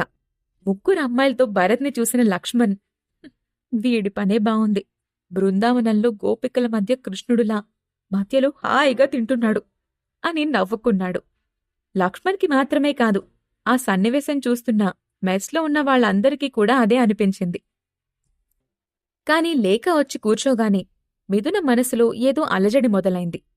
దాంతో ఆమె భరత్ తనకే సొంతమని ఎదురుగా ఉన్న వాళ్ళిద్దరికీ చూపించటం కోసం భరత్తో ప్రేమగా, ఏంటి భరత్, నువ్వీ మధ్య పనుల్లో పడి సరిగ్గా తినడం లేదు, ఎదిగో లెగ్ పీస్ తిను అంటూ తన ప్లేట్లో చికెన్ లెగ్ పీస్ను భరత్ ప్లేట్లో పెట్టింది. అది చూసిన లేఖ మనసులో కూడా ఆందోళన మొదలైంది. నిజానికి లేఖ కాలేజ్ ప్రెసిడెంట్గా ఉండడం వల్ల ఆమె కాలేజ్లో ఉన్నంతసేపు అన్ని డిపార్ట్మెంట్స్లో ఉన్న ప్రాబ్లమ్స్ను సాల్వ్ చేయటంతో పాటు స్టడీస్తో బిజీగా ఉండేది. కాలేజ్ తర్వాత క్లబ్లో పనిచేసేది. అందుకే భరత్ మిథున ప్రేమించుకుంటున్న విషయం ఇంతవరకు ఆమె దృష్టికి వెళ్లలేదు. కాని అనుకోకుండా భరత్ను కలవడం, అతను నైట్ ఐ క్లబ్ నుండి తనను విడిపించటంతో ఆమెలో మెల్లగా భరత్ అంటే ఏదో తెలియని ఇంట్రెస్ట్ మొదలైంది. భరత్తో మిథున క్లోజ్గా ఉండటం చూసి ఆమెలో కలిగిన కంగారును బయటకు కనిపించనివ్వకుండా తన ప్లేట్లో ఉన్న చికెన్ వింగ్ పీస్ను తీసి భరత్ ప్లేట్లో పెడుతూ, ఇది నాకిష్టం లేదు భరత్, నువ్వే తిను అనంది. భరత్ పరిస్థితిని చూసి లోపలే నవ్వుకుంటున్నాడు లక్ష్మణ్. కాని అతని ఎదురుగా కూర్చున్న ధన్య తన బాస్ ప్రాబ్లంను అర్థం చేసుకుని దాన్ని తీర్చాలి అనుకుని, నాకు చాలా ఆకలిగా ఉంది, ఇవన్నీ నేనే తింటాను అని వాళ్ళిద్దరూ భరత్ ప్లేట్లో పెట్టిన ముక్కల్ని తీసుకుని తన ప్లేట్లో పెట్టుకుంది. అది చూసిన మిథున లేక ఇద్దరూ తలలు పైకెత్తి ధన్యని ఆశ్చర్యంగా చూశారు. ఆమె ప్రవర్తన వాళ్లకు కొంచెం వింతగా అనిపించింది. అప్పటిదాకా ఆమెను పట్టించుకొని లేక కొంచెం కోపంగా చూస్తూ, భరత్, ఎవరి అమ్మాయి అని అడిగింది. ఆమె మన కాలేజ్కి కొత్తగా వచ్చింది, పేరు ధన్య అని ఇంట్రడ్యూస్ చేసి, ధన్య, ఈమె లేఖ, మన కాలేజ్ యూనియన్ ప్రెసిడెంట్ అని చెప్పాడు భరత్. లేఖ కూడా హలో అని నవ్వుతూ పలకరించింది. కాని ధన్య కూల్గా చూసి ఏం మాట్లాడకుండా తినడం మొదలుపెట్టింది. దాంతో లేఖ భరత్ వైపు అనుమానంగా చూసింది. అప్పుడు భరత్ కవర్ చేస్తూ, ఆమె ఎక్కువగా మాట్లాడడానికి ఇష్టపడదు, కొంచెం షై పర్సన్ అని నవ్వుతూ చెప్పాడు. ఓ అంటూ దీర్ఘం తీసింది లేఖ. కాని ధన్య అంత సింపుల్ వ్యక్తి కాదని ఆమె మనసు కనిపించింది. మరోవైపు మిథున కూడా వాళ్ళిద్దర్నీ సీరియస్గా చూస్తూ మౌనంగా ఉండిపోయింది. లేఖ టాపిక్ మారుస్తూ, మిథున, రేపటి నుండి 3 డేస్ హాలిడేస్ కదా, అందుకే స్టూడెంట్ యూనియన్ వైజాగ్లో క్యాంప్ పెట్టాలని నిర్ణయించింది. రావడానికి నీకు ఇంట్రెస్ట్ ఉందా అని అడిగింది. అప్పుడు మిథున భరత్ వైపు చూసి, నువ్వెళ్తున్నావా అని అడిగింది. ఈ ట్రిప్కి స్పాన్సర్ చేశాను, కానీ క్యాంప్కొస్తానని ఆమెతో చెప్పలేదు. నువ్వు ఓకే అంటే వెళ్దాం అని చిన్నగా అన్నాడు భరత్. తన కోసం అతను వెయిట్ చేస్తున్నాడని చెప్పగానే మిథున ముఖంలో అప్పటిదాకా ఉన్న టెన్షన్ మాయమైపోయింది. వెంటనే నవ్వుతూ, ఓకే నేనొస్తున్నాను అని అంది. లంచ్ పూర్తవటంతో లేక పైకి లేచి, సరే నేనిక వెళ్తాను, రేపటికి ఇంకా అరేంజ్మెంట్స్ అన్నీ చేసుకోవాలి అని చెప్పి అక్కడ్నుంచి వెళ్ళిపోయింది. ఈ లేకేంటి ఈ మధ్య నీ మీద ఎక్కువగా ఇంట్రెస్ట్ చూపిస్తుంది అని ఆమె వెళ్లిన వైపే చూస్తూ అనుమానంగా అడిగింది మిథున. అదేం లేదు, నీలాగే ఆమె కూడా చాలా టాలెంటెడ్, అందుకే కొన్ని విషయాల్లో హెల్ప్ చేస్తున్నాను. నువ్వివన్నీ చూసి ఓవర్గా థింక్ చేసి ఇమాజినేషన్లోకి వెళ్ళిపోకు అని అన్నాడు భరత్. నాకు నీ మీద ఎలాంటి అనుమానాలు లేవు, కానీ ఆ అమ్మాయిల మీద అసలు నమ్మకం లేదు అని చిన్నగా అంది మిథున. ష్ అంటూ కళ్లతోనే ఎదురుగా ఉన్న ధన్యను చూపించాడు భరత్. సర్లే అంటూ ఆమె కూడా అక్కడ్నుంచి లేచి ధన్య వైపు చూస్తూ, మిస్ ధన్య, నువ్వు కొంచెం అప్పుడప్పుడు నవ్వడం ప్రాక్టీస్ చెయ్యి, బావుంటావు అని చెప్పి అక్కడ్నుంచి క్లాస్కెళ్ళిపోయింది. వెంటనే లక్ష్మణ్ కూడా ధన్య వైపు చూసి, అవును, నేను కూడా అదే చెప్దామనుకున్నాను. కొంచెం నవ్వడం ప్రాక్టీస్ చేయమ్మా ప్లీజ్, ఆ సీరియస్ మొహం చూడలేకపోతున్నాం అని అన్నాడు. ధన్య ఏం మాట్లాడకుండా అతని వైపు ఒక లుక్కిచ్చి అక్కడ్నుండి పైకి లేచింది. హైదరాబాద్లోని చంచల్ కూడా సెంట్రల్ జైల్లో. జైలు నుండి బయటకొచ్చిన ఆర్యన్ అక్కడున్న రసూల్ని చూసి హక్ చేసుకుని, థ్యాంక్స్ రా, అడగకుండానే బెయిలిచ్చావు అని అన్నాడు. ఇట్స్ ఓకే, ముందు మనం ఇక్కడి నుంచి బయటికి వెళ్దాం పదా అని అన్నాడు రసూల్. ఇద్దరూ కలిసి జైలు నుండి బయటకొచ్చారు. భరత్ ఎక్కడున్నాడ్రా అని పళ్ళు కోపంగా బిగిస్తూ అడిగాడు ఆర్యన్. రేపట్నుంచి 3 డేస్ కాలేజ్కి హాలిడేస్ కదా, క్యాంప్కు వైజాగ్ వెళ్తున్నారు అని చెప్పాడు ఆర్యన్. నా ఫ్యామిలీని నాశనం చేసి హ్యాపీగా ఎంజాయ్ చేస్తున్నాడవాడు, నేను వాణ్ణి ప్రాణాలతో వదిలిపెట్టను అని ఆవేశంగా అన్నాడు ఆర్యన్. అతని కళ్లల్లో భయంకరమైన ద్వేషం కనబడుతోంది. నువ్వు నిజంగా వాణ్ణి చంపాలనుకుంటున్నావా అని అడిగాడు రసూల్. అవును, వాడి వల్లే నేను జైలుకెళ్లాను. మా నాన్నకు హఠాత్తుగా పక్షవాతం వచ్చి హాస్పిటల్లో పడున్నాడు. 1,000 కోట్ల ఆస్తి ఒక్క రోజులో మాయమైపోయింది. అలాంటి వాణ్ణి ఊరికే ఎలా వదులుతాన్రా? రేపు వాడు ఎక్కడికో వెళ్తున్నాడని చెప్పావు కదా, ఎక్కడికి అని అడిగాడు ఆర్యన్. పక్కనే ఉన్న వైజాగ్కి క్యాంప్కెళ్తున్నారు అని చెప్పాడు రసూల్. ఇదే సరైన అవకాశం, వాణ్ణి అక్కడే సైలెంట్గా చంపి అక్కడే పాతేస్తాను. ఆ తర్వాత ఆ మిథున సంగతి కూడా తెలుస్తాను అంటూ కోపంగా పళ్ళు కొరికాడు ఆర్యన్. అంటే మిథునను కూడా చంపుతావా అని ఆశ్చర్యంగా అడిగాడు రసూల్. అవును, అసలు అదే లేకపోతే ఈ గొడవ ఇంత దూరం వచ్చేదే కాదు. అది ఫ్యాషన్ డిజైనింగ్ కాంపిటీషన్లో పార్టిసిపేట్ చేయడం వల్లే ఆ భరత్ గాడు కూడా దాంట్లో ఎంటర్ అయ్యాడు అని అన్నాడు ఆర్యన్. అతని కోపాన్ని చూసి రసూల్ ఏం మాట్లాడలేదు. తర్వాత రోజు ఉదయాన్నే శివారెడ్డి కాలేజ్ క్యాంపస్ బిజీగా ఉంది. క్యాంప్ కోసం ఇంట్రెస్ట్గా ఉన్న 200 మంది స్టూడెంట్స్ ఉదయాన్నే రెడీ అయ్యి క్యాంపస్లోకొచ్చారు. లక్ష్మణ్, భరత్ కూడా అప్పటికప్పుడే అక్కడికి చేరుకున్నారు. స్టూడెంట్ చేసే హడావిడి అరుపులతో క్యాంపస్ మొత్తం గోలగోలగా ఉంది. అప్పుడు యూనియన్ ప్రెసిడెంట్ లేఖ స్టేజ్ పైకెక్కి, అందరూ సైలెంట్గా ఉండండి, నేను చెప్పేది వినండి అనంది. దాంతో అక్కడి గొడవ నెమ్మదిగా సర్దుమణిగింది. అప్పుడే లేఖ మాట్లాడుతూ, క్యాంప్లో ఫాలో అవ్వాల్సిన ప్లాన్స్ పేపర్స్ మీ అందరికీ ఇస్తాను. దీని గురించి మనకు తెలియందేమీ లేదు. ఈ క్యాంప్ ముఖ్య ఉద్దేశం ఎన్విరాన్మెంట్ని కాపాడ్డం. అందుకే మనం ఈ క్యాంప్లో చాలా డిసిప్లైన్గా ఉండాలని మాత్రమే మీకు చెప్తున్నాను. ఇక చివరిగా మనం ఈ క్యాంప్ కోసం మనకు స్పాన్సర్ చేసిన బిఆర్ హోటల్స్కి థ్యాంక్స్ చెప్తున్నాను. వాళ్ళు మన కోసం బస్లు, టెంట్లు, ఫుడ్ కూడా ప్రొవైడ్ చేశారు. అంతేకాదు, మనం వైజాగ్లో ఉండే 3 రోజులు అక్కడున్న బిఆర్ బ్రాంచ్ హోటల్ నుండి మనకు స్టార్ హోటల్ ఫుడ్ కూడా ప్రొవైడ్ చేస్తారు అని చెప్పింది లేఖ. ఆ మాట వినగానే స్టూడెంట్స్ అందరూ వావ్ అంటూ పెద్దగా ఆనందంతో అరిచారు. ఈ 3 రోజులు స్టార్ హోటల్ ఫుడ్ తినబోతున్నామనగానే వాళ్లందరికీ చాలా సంతోషంగా అనిపించింది. అప్పుడే లేఖ మళ్లీ మాట్లాడుతూ, మీ అందరి సంతోషానికి కారణం మన కో స్టూడెంట్ భరత్. అతనే ఈ స్పాన్సర్షిప్ మనకు రావటం కోసం హెల్ప్ చేశారు. మీ అందరి ముందు అతనికి మరోసారి థ్యాంక్స్ చెప్తున్నాను అనంది లేఖ. ఆ మాట వినగాని అందరూ భరత్ వైపు చూశారు. భరత్ ఇబ్బందిగా చిరునవ్వు నవ్వి, లేక ఈ విషయం ఇప్పుడు బయటకు చెప్పకుండా ఉంటేనే బావుంటుంది అనన్నాడు. చాలామంది స్టూడెంట్స్ భరత్ వైపు అనుమానంగా చూశారు. ఒక బార్లో వెయిటర్కి అంత పలుకుబడి ఎలా వచ్చిందో వారిలో చాలామందికి అర్థం కాలేదు. కాని దాని గురించి ఎవ్వరూ బయటకు మాట్లాడలేదు. లేక ఒకసారి టైం చూసి మైక్లో పెద్దగా మాట్లాడుతూ, ఇప్పుడు మనం వెళ్లడానికి వెహికల్స్ వస్తాయి. అందరూ 10 మెంబర్స్ కలిపి ఒక టీమ్గా ఫామ్ అవ్వండి. ఒక్కో టీంకి ఒక్కొక్క యూనియన్ స్టూడెంట్ను అసైన్ చేస్తాను. వాళ్ళు మిమ్మల్ని గైడ్ చేస్తారు అని చెప్పింది. దాంతో స్టూడెంట్స్ అందరూ తమ టీంలో ఇష్టమైన మెంబర్స్ను సెలెక్ట్ చేసుకోవడం మొదలుపెట్టారు. అప్పుడే మిథున తన ఫ్రెండ్ రూపతో కలిసి లోపలికొస్తూ కనిపించింది. దాంతో భరత్ తన టీంను సెలెక్ట్ చేస్తూ, నేను, మిథున, ధన్య, లక్ష్మణ్, రూప, ఇక మిగతా ఎవరన్నా ఇంట్రెస్ట్ ఉన్నవాళ్ళు రావచ్చు అని చెప్పాడు. అప్పుడే స్టేజ్ దిగొచ్చిన లేఖ, నేను కూడా మీ టీంలోనే ఉంటాను అని చెప్పింది. భరత్ కూడా సరే అంటూ తలూపాడు. ఇంతలో బిఆర్ హోటల్ నుంచి వచ్చిన బస్సులు క్యాంపస్లోకి ఎంటర్ అయ్యాయి. ఏసీ ఫెసిలిటీతో ఉన్న ఆ లగ్జరీ బస్సులను చూసి స్టూడెంట్స్ సంతోషంగా ఈ ట్రిప్ చాలా ఎంజాయ్ చేయొచ్చు అనుకుంటూ బస్సులెక్కారు. లేక స్టూడెంట్స్ అందర్నీ వరుసగా ఉన్న బస్లోకి ఎక్కించి కాలేజ్ గేట్ దగ్గరకొచ్చి, వాచ్మెన్ గేట్ ఓపెన్ చెయ్యి అనంది. వాచ్మెన్ గేట్ తీయడానికి వెళ్లాడు. కాని గేట్ ముందు వరుసగా 4-5 లగ్జరీ కార్లు అడ్డుగా ఆపి ఉండటంతో అతను బయటికి వెళ్లి చూశాడు. గేట్ ముందు కార్ దగ్గర 5 అబ్బాయిలు సిగరెట్ తాగుతూ వచ్చిపోయే అమ్మాయిల వైపు చూసి కామెంట్స్ చేస్తూ నవ్వుకుంటున్నారు. వాచ్మెన్ వాళ్ల దగ్గరకు వెళ్లి, సార్, కాలేజ్ లోపల నుండి బస్సులు బయటికి రావాలి, మీ కార్లు పక్కకు తీయండి అని అడిగాడు. ఆ మాట వినగానే వాళ్ళందరి మధ్యలో ఉన్న ఒక వ్యక్తి ముందుకొచ్చి చేతిలో ఉన్న సిగరెట్ కిందకు విసురుతూ వాచ్మెన్ దగ్గరకొచ్చి అతని నోట్లో పొగను వాచ్మెన్ పై ఊదుతూ, ఆఫ్టరాల్ బస్సులు పోవడం కోసం నా స్పోర్ట్స్ కార్ను పక్కకు తీయాలా?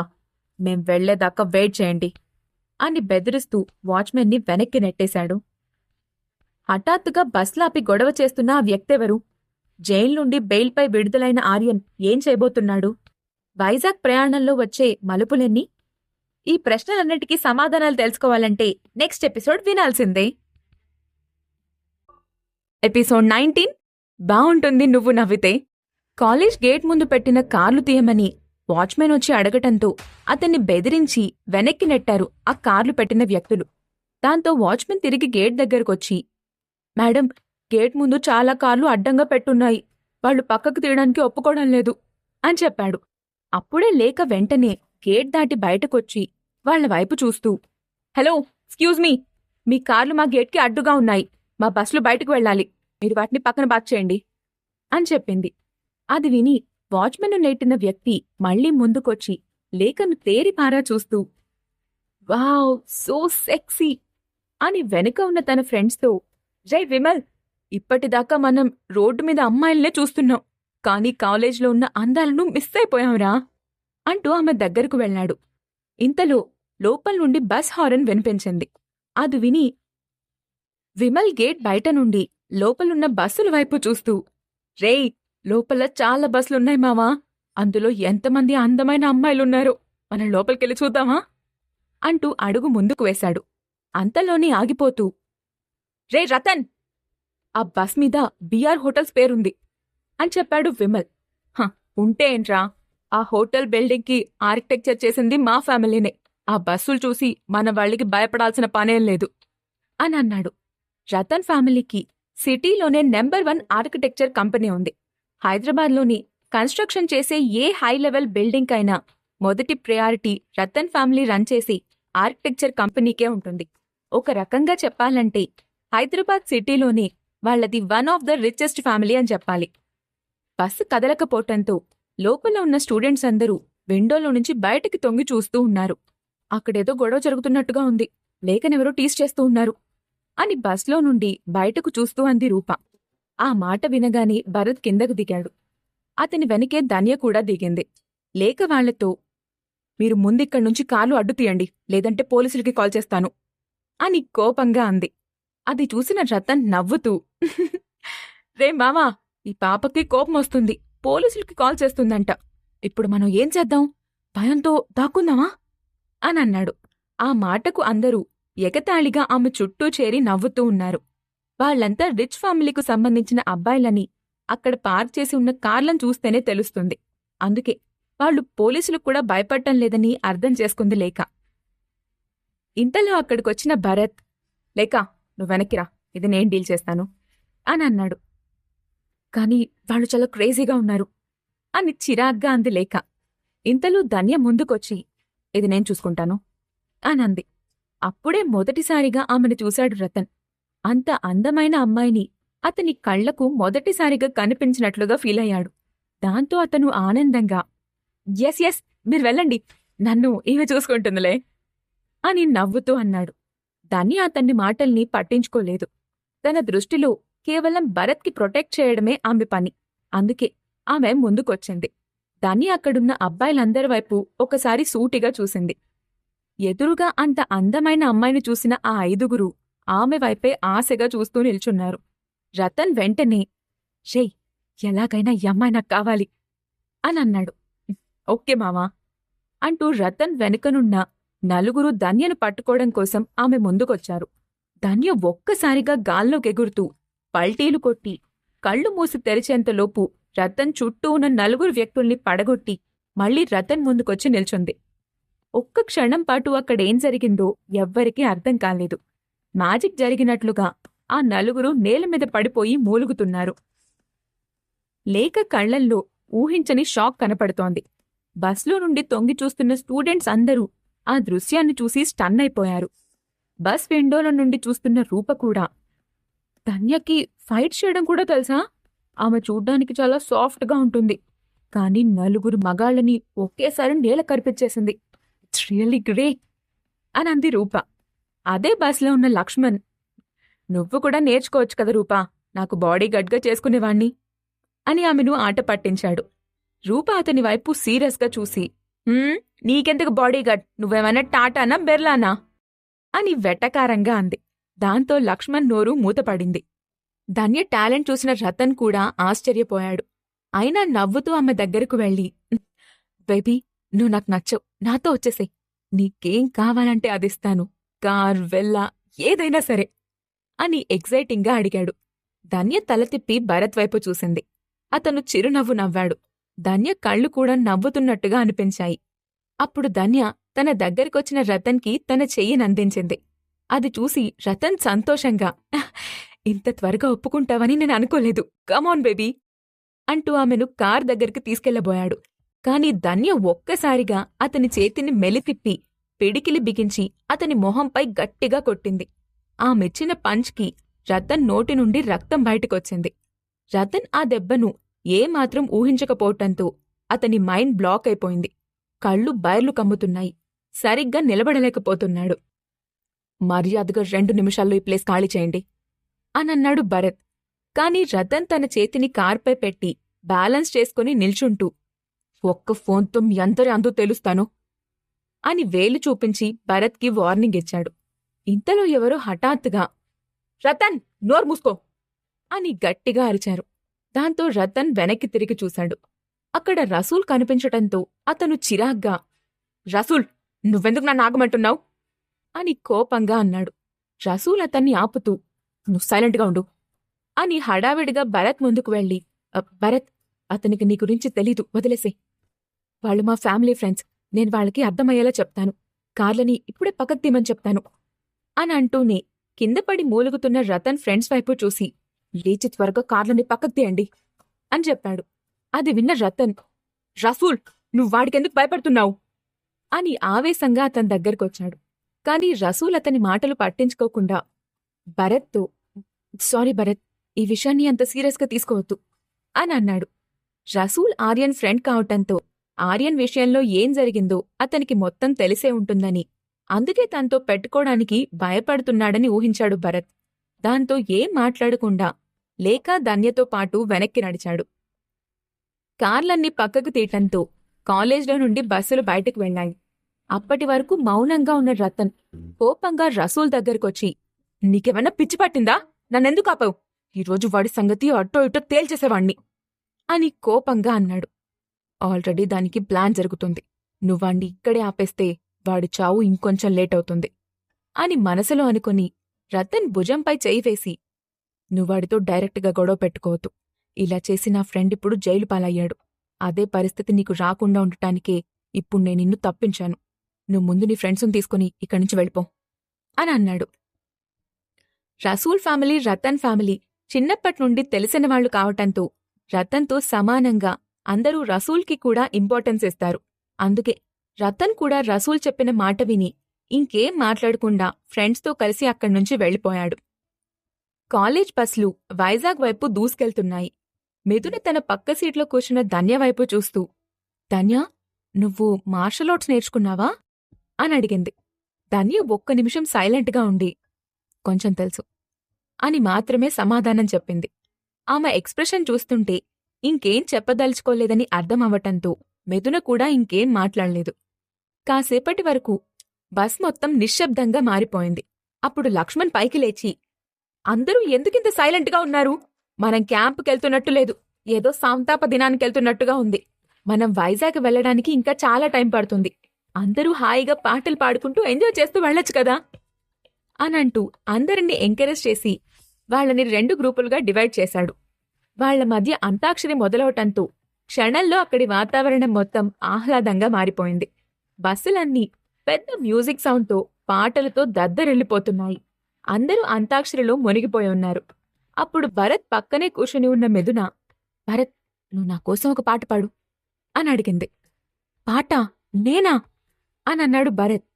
అవును, ఆ రోజు వీడియో కాల్లో హంసరో మ్యారీ మీ అంటూ పాట పాడావు కదా, ఇప్పుడేమైంది? అంటే నా మీద ప్రేమ తగ్గిపోయిందా అని ఓరకంటగా చూస్తూ సీరియస్గా అడిగింది. నీ మీద ప్రేమ ఎలా తగ్గుతుంది మిథునా అని అన్నాడు భరత్. అయితే ఒక పాట పాడు అని ఆర్డర్ వేస్తున్నట్టుగా అంది మిథున. భరత్ ఒకసారి బస్లో ఉన్న వాళ్లవైపు చూశాడు. ఎవరూ తనని గమనించడం లేదని నిర్ధారించుకొని మెల్లగా ఆమె చేతిని తన చేతిలోకి తీసుకుని, బావుంటుంది నువ్వు నవ్వితే, బావుంటుంది ఊసులాడితే అనే పాటను 4 లైన్లు పాడాడు. అతను తనకోసమే పాడుతూ ఉండటంతో మిథున అందంగా సిగ్గుపడింది. మరోవైపు ఆ బస్లకు వెనుక కొంచెం దూరంలో ఒక బ్లాక్ కలర్ కార్ ఫాలో అవుతూ వస్తుంది. అందులో ఉన్న ఆర్యన్ కళ్లల్లో పిచ్చి ద్వేషంతో కారును డ్రైవ్ చేస్తున్నాడు.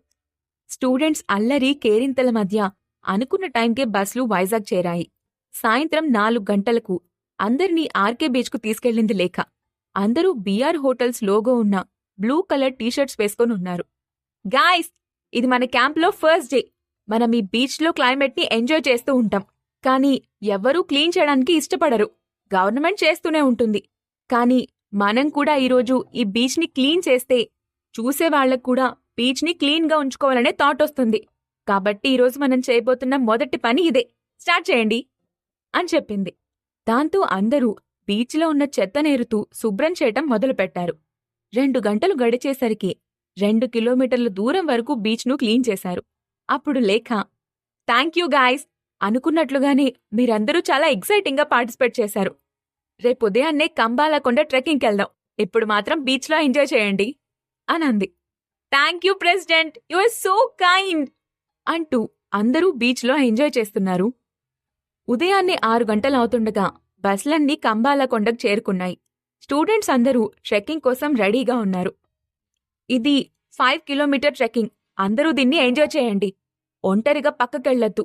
టీమ్మేట్స్తోనే కలిసుండండి అని ప్రికాషన్స్ చెప్పి లెట్స్ స్టార్ట్ అనంది లేఖ. అందరూ ఉత్సాహంగా ట్రెక్కింగ్ స్టార్ట్ చేశారు. దారి పొడుగునా పాటలు మాటలతో సరదాగా సాగిపోతోంది. కాని అరగంట గడిచేసరికే చాలామంది స్టూడెంట్స్ మా కాళ్ళొప్పులుగా ఉన్నాయి అంటూ మెల్లగా మధ్య మధ్యలో కూర్చుని మళ్లీ స్టార్ట్ చేస్తూ ఉన్నారు. 2-3 మాత్రం మేమింక పైకెక్కలేం, కిందకు దిగి వెళ్తాం అని అడిగారు. అప్పుడు లేఖ దానికి ఒప్పుకోకుండా, ఇలాంటి ఆపర్చునిటీ మళ్లీ మళ్లీ రాదు. కొంచెం కష్టమైనా ఎక్కడానికి ట్రై చేయండి. కిందకి వెళ్లాలనే ఆలోచన తీసేయండి అని చెప్పింది. దాంతో వాళ్ళింకేం చేయలేక మళ్లీ ఎక్కడం ప్రారంభించారు. భరత్ వెనుకే నడుస్తున్న మిథున కూడా అలసిపోవటంతో, భరత్, నా వల్ల కాదు, ఇంక నేను నడవలేను అనంది. నీ బ్యాగ్ కూడా నాకివ్వు, నిదానంగా నడు అంటూ ఆమె చేతిని భుజంపై వేసుకుని కొంచెం దూరం నడిచాడు. వాళ్ల వెనుకే నడుస్తున్న లేఖకు అది చూడగానే మనసులో ఎక్కడో కలుక్కుమంది. కాని నవ్వుతూ వాళ్ల దగ్గరకు వెళ్ళి, ఏంటి మిథునా, అలసిపోయావా అని అడిగింది. అవును, ఇంకా ఎంత దూరం వెళ్ళాలి అని అంది మిథున. వచ్చేసాం, ఇంకో 20 మినిట్స్ అంతే అని అంది లేఖ. ఇంతలో వెనుక నుండి ఎవరో పెద్దగా అరిచినట్లు అనిపించటంతో లేఖతో పాటు మిథున, భరత్ కూడా వెనక్కి చూశారు. అక్కడ స్టూడెంట్ రాణి నేలపై పడిపోయుంది. అది చూసిన లేఖ హడావిడిగా ఆమె దగ్గరకొచ్చింది. అప్పటికీ రాణి స్పృహ లేకుండా కళ్ళు మూసుకుంది. ఆమె పక్కనే ఉన్న రోహన్ కంగారుగా ఆమెను లేపుతూ, కళ్ళు తెరు రాణి, ప్లీజ్ లే అని అరుస్తున్నాడు. రాణి ఒళ్లంతా చెమటలు పట్టాయి. అది చూసిన లేఖ భయపడిపోయింది. ఆమె ప్రెసిడెంట్ కావటంతో స్టూడెంట్కి ఏమైనా జరిగితే తానే బాధ్యత వహించాల్సొస్తుంది. దాంతో ఆమె కంగారుగా భరత్ వైపు చూసి, ఇప్పుడేం చేయాలి అని అడిగింది. కంగారు పడద్దు, మనం రెస్క్యూ వర్కర్లను పిలుద్దాం అని అన్నాడు. అది వినగాని రాణిని ఒడిలో పెట్టుకుని ఉన్న రోహన్ కోపంగా, మనం చాలాసేపటి నుండి ట్రెక్కింగ్ చేస్తున్నాం, లోపలికి ఒక్క కారు కూడా రాదు, ఇక రెస్క్యూ వర్కర్స్ ఎలా వస్తారు, నేనిప్పుడు రాణిని ఎలా కాపాడుకోవాలి అని అన్నాడు. అతను రాణి బాయ్ ఫ్రెండ్, అందుకే స్పృహలో లేని రాణిని చూసి చాలా భయపడిపోతున్నాడు. అతని మాటలు పట్టించుకోకుండా భరత్ పక్కకు వెళ్లి కాల్ చేసి 5 నిమిషాల్లో రావాలి అని చెప్పి ఫోన్ పెట్టి తిరిగొచ్చాడు. రోహన్ లేఖను చూసి కోపంగా, ఇదంతా నీ తప్పే, ఆమె ఇందాకే వెనక్కి తిరిగొస్తానని చెప్పి నిన్ను అడిగింది, కాని నువ్వు ఒప్పుకోలేదు. ఇప్పుడు చూడేమైందో, స్పృహలో లేకుండా ఎలా పడిపోయిందో. ఇప్పుడు రాణికేమన్నా జరిగితే నీదే రెస్పాన్సిబిలిటీ అని గట్టిగట్టిగా అరుస్తున్నాడు. దాంతో చుట్టుపక్కల ఉన్న స్టూడెంట్స్ కూడా, అవును, ఆమె ఇందాకే వెళ్తానంది, నువ్వే ఆమె మాట వినలేదు అని కంప్లైంట్ చేస్తున్నట్టుగా అన్నారు. అసలే భయంతో ఉన్న లేఖ వాళ్ళందరి మాటలు వింటూ ఇంకా టెన్షన్ పడిపోయింది. ఆమె కళ్ళు నీళ్లతో నిండిపోయి ఉన్నాయి. ఇక మిమ్మల్ని నమ్ముకుంటే లాభం లేదు, నేనే కిందకి తీసుకెళ్తాను అంటూ పైకి లేవబోయాడు రోహన్. భరత్ అతన్ని ఆపుతూ, నువ్వలాంటి పిచ్చి పనులు చేయకు, రెస్క్యూ వర్కర్స్కి ఆల్రెడీ మెసేజ్ వెళ్ళింది, వాళ్ళు ప్రొఫెషనల్స్, కాసేపట్లో వచ్చేస్తారు అని అన్నాడు. వాళ్ళొచ్చేదాకా రాణి నీలా వదిలేమంటావా? ఈ క్యాంప్కి నువ్వు స్పాన్సర్షిప్ చేయించావు కాబట్టి నువ్విలాగే మాట్లాడతావు, ఇది మనిషి ప్రాణానికి సంబంధించిన విషయం అని ఆవేశంగా అన్నాడు Rohan. Rohan, cool down, there on the way అని చెప్పాడు భరత్. భరత్ చెప్పింది నిజం, మనం ఇంకా లేట్ చేస్తే ఆమె ప్రాణాలకు ప్రమాదం కావచ్చు అని టెన్షన్గా అంది లేఖ. లేదు, మనం 2 నిమిషాలు వెయిట్ చేస్తే చాలు అని అన్నాడు భరత్. కాని రోహన్ వాళ్ల మాట వినకుండా రాణిని పైకి లేపి భుజానికెత్తుకున్నాడు. రాణీకేమవుతుంది? ఆర్యన్ ప్లాన్ ఆఫ్ యాక్షన్ ఏంటి? ఈ క్యాంప్లో చోటు చేసుకోబోతున్న సంఘటనల గురించి తెలుసుకోవాలనుకుంటే నెక్స్ట్ ఎపిసోడ్ వినాల్సిందే. ఎపిసోడ్ 20 గాల్లో తేలినట్టుందే. రెస్క్యూ వర్కర్స్ వస్తారని చెప్తున్నా రోహన్ వినకుండా రాణిని కిందకు తీసుకెళ్లడానికి రెడీ అవుతాడు. ఇంతలో పైనుండి గాలిని కత్తిరిస్తున్నట్టుగా పెద్ద శబ్దం రావటంతో అందరూ తలపైకెత్తి చూశారు. అది ఒక రెస్క్యూ హెలికాప్టర్. ఇంత త్వరగా హెలికాప్టర్ రావటంతో లేఖ సంతోషంతో భరత్ వైపు చూసి, థాంక్యూ భరత్ అనంది.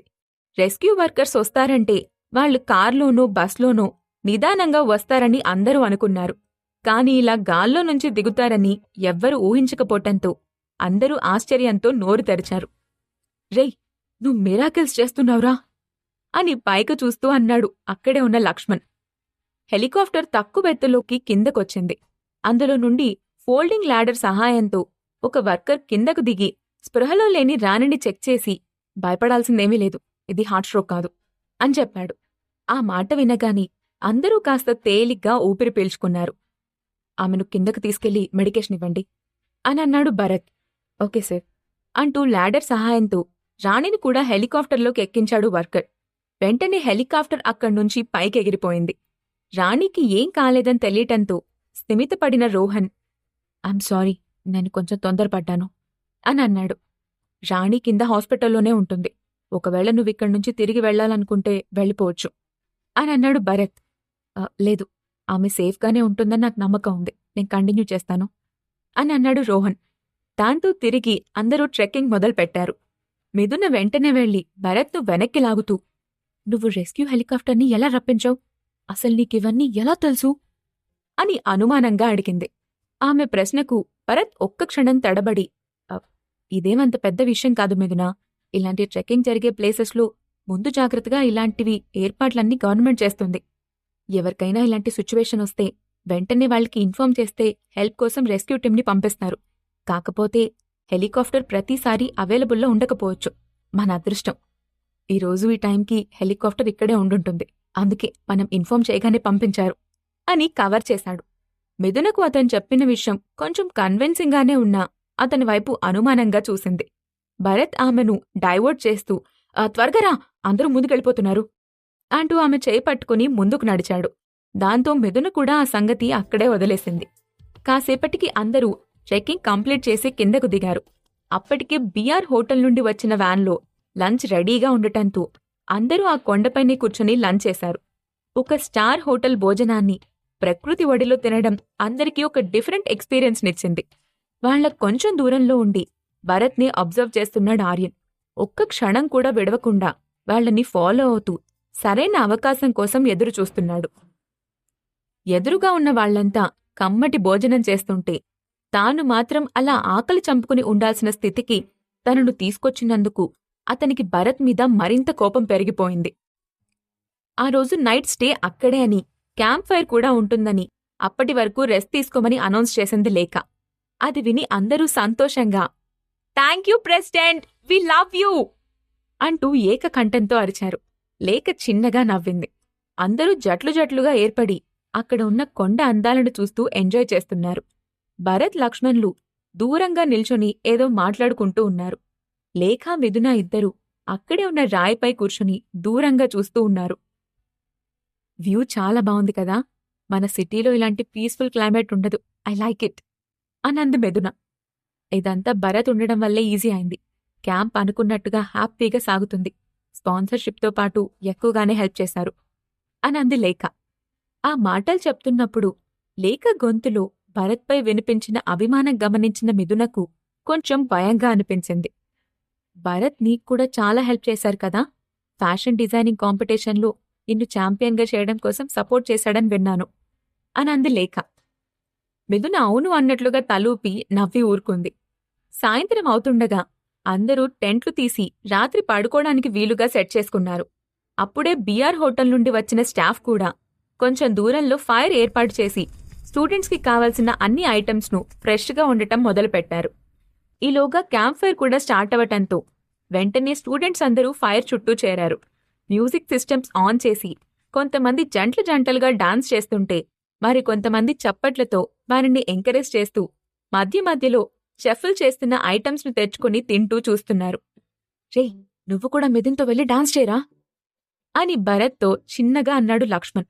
వద్దులేరా, ఇంతమంది ముందు అని మొహమాట పడ్డాడు భరత్.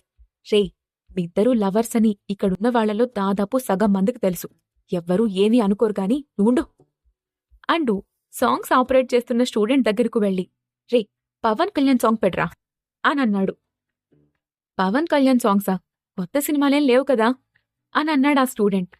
రే, పవన్ పాటకి కొత్త పాత ఏంట్రా, మొన్న రిలీజ్ అయిన జల్సా పాటలు సినిమా పెట్టు అని అన్నాడు. సరే అంటూ పాటను ప్లే చేశాడు స్టూడెంట్. గాల్లో తేలినట్టుందే, గుండె పేలినట్టుందే, తేనె పట్టు మీద రాయి పెట్టి కొట్టినట్టుందే అంటూ సాంగ్ మొదలైంది. మ్యూజిక్ వినగానే స్టూడెంట్స్ అందరూ ఒక్కసారిగా పెద్దగా అరుస్తూ పాటను వాళ్లు కూడా పెద్దగా పాడడం మొదలుపెట్టారు. లక్ష్మణ్ వెళ్లి భరత్, మిథులను లాక్కొచ్చి అందరి మధ్యలో నిల్చోబెట్టి కమాన్ డాన్స్ అని అన్నాడు. చుట్టూ ఉన్న స్టూడెంట్స్ కూడా డాన్స్ డాన్స్ అని అరవటంతో భరత్ నవ్వుతూ మిథున కళ్లల్లోకి చూసి తన చేతిని ఆమె ముందు పెట్టాడు. మిథున వెంటనే తన చేతిని భరత్ చేతిలో పెట్టి ఎనర్జెటిక్గా డాన్స్ స్టార్ట్ చేసింది. ఆమె ఉత్సాహంగా డాన్స్ చేస్తూ ఉండటంతో భరత్లో కూడా ఏ మూలన ఉన్న మొహమాటం పోయి జోష్గా డాన్స్ చేశాడు. క్షణాల్లో ఆ ప్రదేశం మొత్తం అరుపులు, కేకలతో హుషారెత్తింది. కాని ఇద్దరు వ్యక్తులు మాత్రం ఈ హడావిడిని దూరంగా కూర్చుని చూస్తున్నారు. వాళ్లలో ఒకరు లేఖ, మరొకరు ధన్య. ధన్య కళ్ళు షార్పుగా ఎటువైపు నుండి ప్రమాదం వస్తుందో అన్నట్లుగా వెతుకుతున్నాయి. కాని లేఖ కళ్ళు మాత్రం అసూయతో నిండిపోయాయి. కాసేపటికి పాట పూర్తవటంతో అందరూ పెద్దగా క్లాప్స్ కొట్టి సూపర్గా చేశారు అంటూ మెచ్చుకున్నారు. వెంటనే మరో పాట స్టార్ట్ అవటంతో మరో కపుల్ మధ్యలోకి వెళ్లి డాన్స్ చేయటం మొదలుపెట్టింది. మిథున అలసిపోయినట్లుగా వెళ్లి భరత్ పక్కనే కూర్చుని నాకు బాగా ఆకులొస్తుంది, ఏమైనా తిందావా అనంది. ఏం కావాలో చెప్పు, నేను వెళ్ళి తీసుకొస్తాను అని అన్నాడు భరత్. వద్దు, నేనే వెళ్ళి మనిద్దరికీ ఏం కావాలో దగ్గరుండి చేయించుకుని మరీ తీసుకొస్తాను అంటూ ఉత్సాహంగా లేచి చెఫ్ వంటలు చేస్తున్న దగ్గరకు వెళ్లబోయింది. సడన్ గా ఆమె కాలు మడత పడ్డంతో వెంటనే అమ్మా అంటూ కింద కూర్చుంది. అది చూసిన భరత్ వెంటనే ఏమైంది మిథునా అంటూ ఆమె దగ్గరకు పరిగెత్తాడు. కాలు స్లిప్ అయింది, కొంచెం నొప్పిగా ఉంది అని అంది మిథున. భరత్ ఆమె కాలికున్న శాండిల్ని తీసి దెబ్బ ఎక్కువగా తగిలిందేమో చూస్తున్నాడు. భరత్, కాలుదులు అని మొహమాటంగా అంది మిథున. ఏమైంది చూడ్నివ్వు అని ఆమె కాలిని మెల్లగా కదిలించాడు భరత్. మిథున నొప్పితో అమ్మా ఆ అని చిన్నగా మూలిగింది. అప్పుడే అక్కడికొచ్చిన లక్ష్మణ్ మిథున పరిస్థితిని చూసి, రేయ్, నువ్వు మిథునని తీసుకెళ్లి టెంట్లో వదిలిపెట్టు, నేను మీకోసం తినడానికి ఏమన్నా తీసుకొస్తాను అని అన్నాడు. భరత్ కూడా సరే అంటూ మిథునని తన 2 చేతుల్లోకి ఎత్తుకుని టెంట్ వైపుకు వెళ్లాడు. వెనుక నుండి వాళ్ళిద్దరినీ చూస్తున్న లేఖ మనసు బాగా డిస్టర్బ్ అయిపోయింది. టెంట్లోకి తీసుకుని వెళ్లిన మిథునను జాగ్రత్తగా పడుకోబెట్టి మెడికల్ కిట్లో నుండి పెయిన్ కిల్లర్ స్ప్రేనొకటి తీసుకొచ్చి ఆమె కాలిని పట్టుకుని స్ప్రే అప్లై చేశాడు భరత్.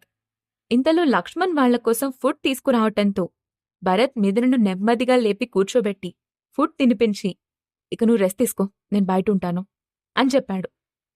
అతను తనపై చూపించిన కేరింగ్కి మిథునకు చాలా సంతోషంగా అనిపించింది.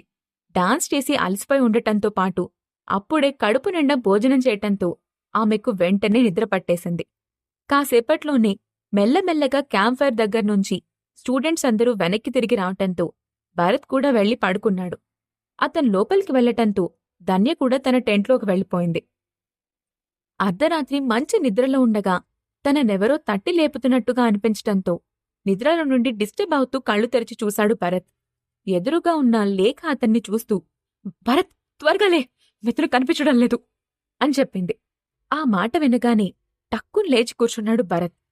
ఏంటి, మిథున కనిపించడం లేదా అని ఆశ్చర్యంగా అన్నాడు. అవును, నేనామెతో కలిసి ఒకే టెంట్లో ఉన్నాను. మధ్యలో మెలకు వచ్చి చూసేసరికి పక్కనుండాల్సిన మిథున లేదు. బయటెక్కడికన్నా కనిపిస్తుందేమోనని చూశాను, కాని ఎక్కడా కనిపించలేదు అని చెప్పింది లేఖ. భరత్ లేచి బయటకొస్తూ, చుట్టుపక్కలంతా సరిగ్గా చూసావా అని అడిగాడు. చూశాను, అయినా ఈ రాత్రిపూట కొండల్లో ఆమె ఒక్కతే ఎక్కడికెళ్తుంది, ఎలా వెళ్తుంది అని కంగారుగా అంది లేఖ. ఈ పక్కనే ఎక్కడన్నా ఉండొచ్చు, మనం వెతుకుతాం, ఎవరిని డిస్టర్బ్ చేయొద్దు అని అన్నాడు భరత్. సరే అంటూ ఇద్దరూ అక్కడ్నుంచి ముందుకు వెళ్లబోయారు. ఇంతలో అక్కడే బొమ్మలా నిల్చున్న ధన్యను హఠాత్తుగా చూసిన లేఖ భయపడి ఒక అడుగు వెనక్కి వేసింది. భరత్ కూడా ఆమెను చూసి ఆశ్చర్యపోయాడు. కాని ధన్య వాళ్ల ఎక్స్ప్రెషన్ పట్టించుకోకుండా, మిథున ఎంతసేపటినుంచి కనిపించడం లేదు అని అడిగింది. క్లియర్గా చెప్పలేను, కాని దాదాపు అరగంట అయి ఉంటుంది అని చెప్పింది లేఖ. దాంతో ముగ్గురూ కొంచెం కూడా ఆలస్యం చేయకుండా పక్కనే ఉన్న దారిలో నుండి మిథునను వెతుకుతూ బయలుదేరారు. వాళ్ల ముగ్గురూ మొబైల్ ఫ్లాష్ లైట్ ఆన్ చేసి ముందుకు నడుస్తూ ఉన్నారు.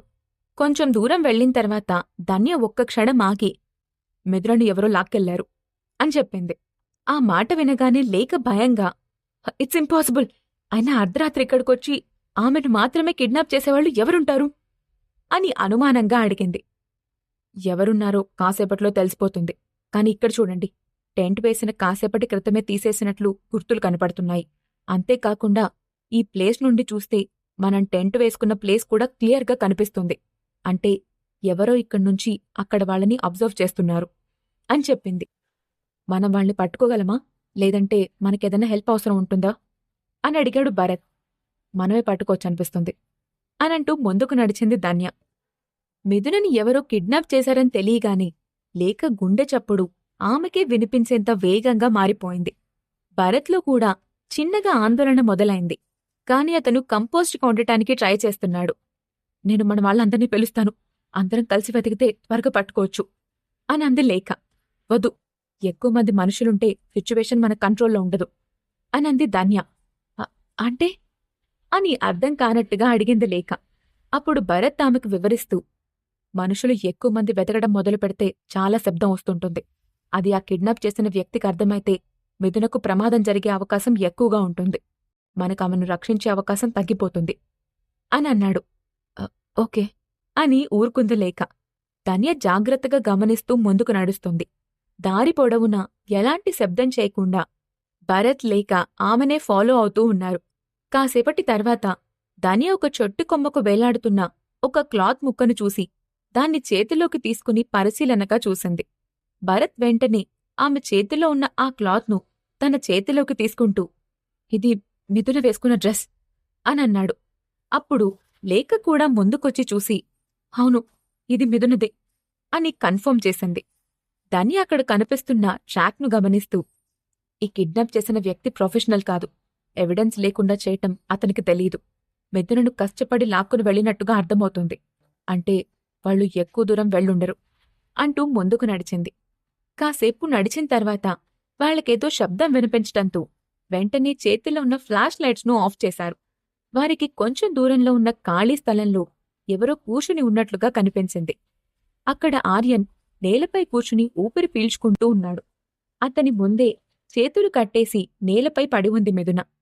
కాసేపటి క్రితం టెంట్లో నిద్రపోతున్న భరత్ను తీసుకురావాలని ప్లాన్ చేసుకుని వెళ్లాడు ఆర్యన్.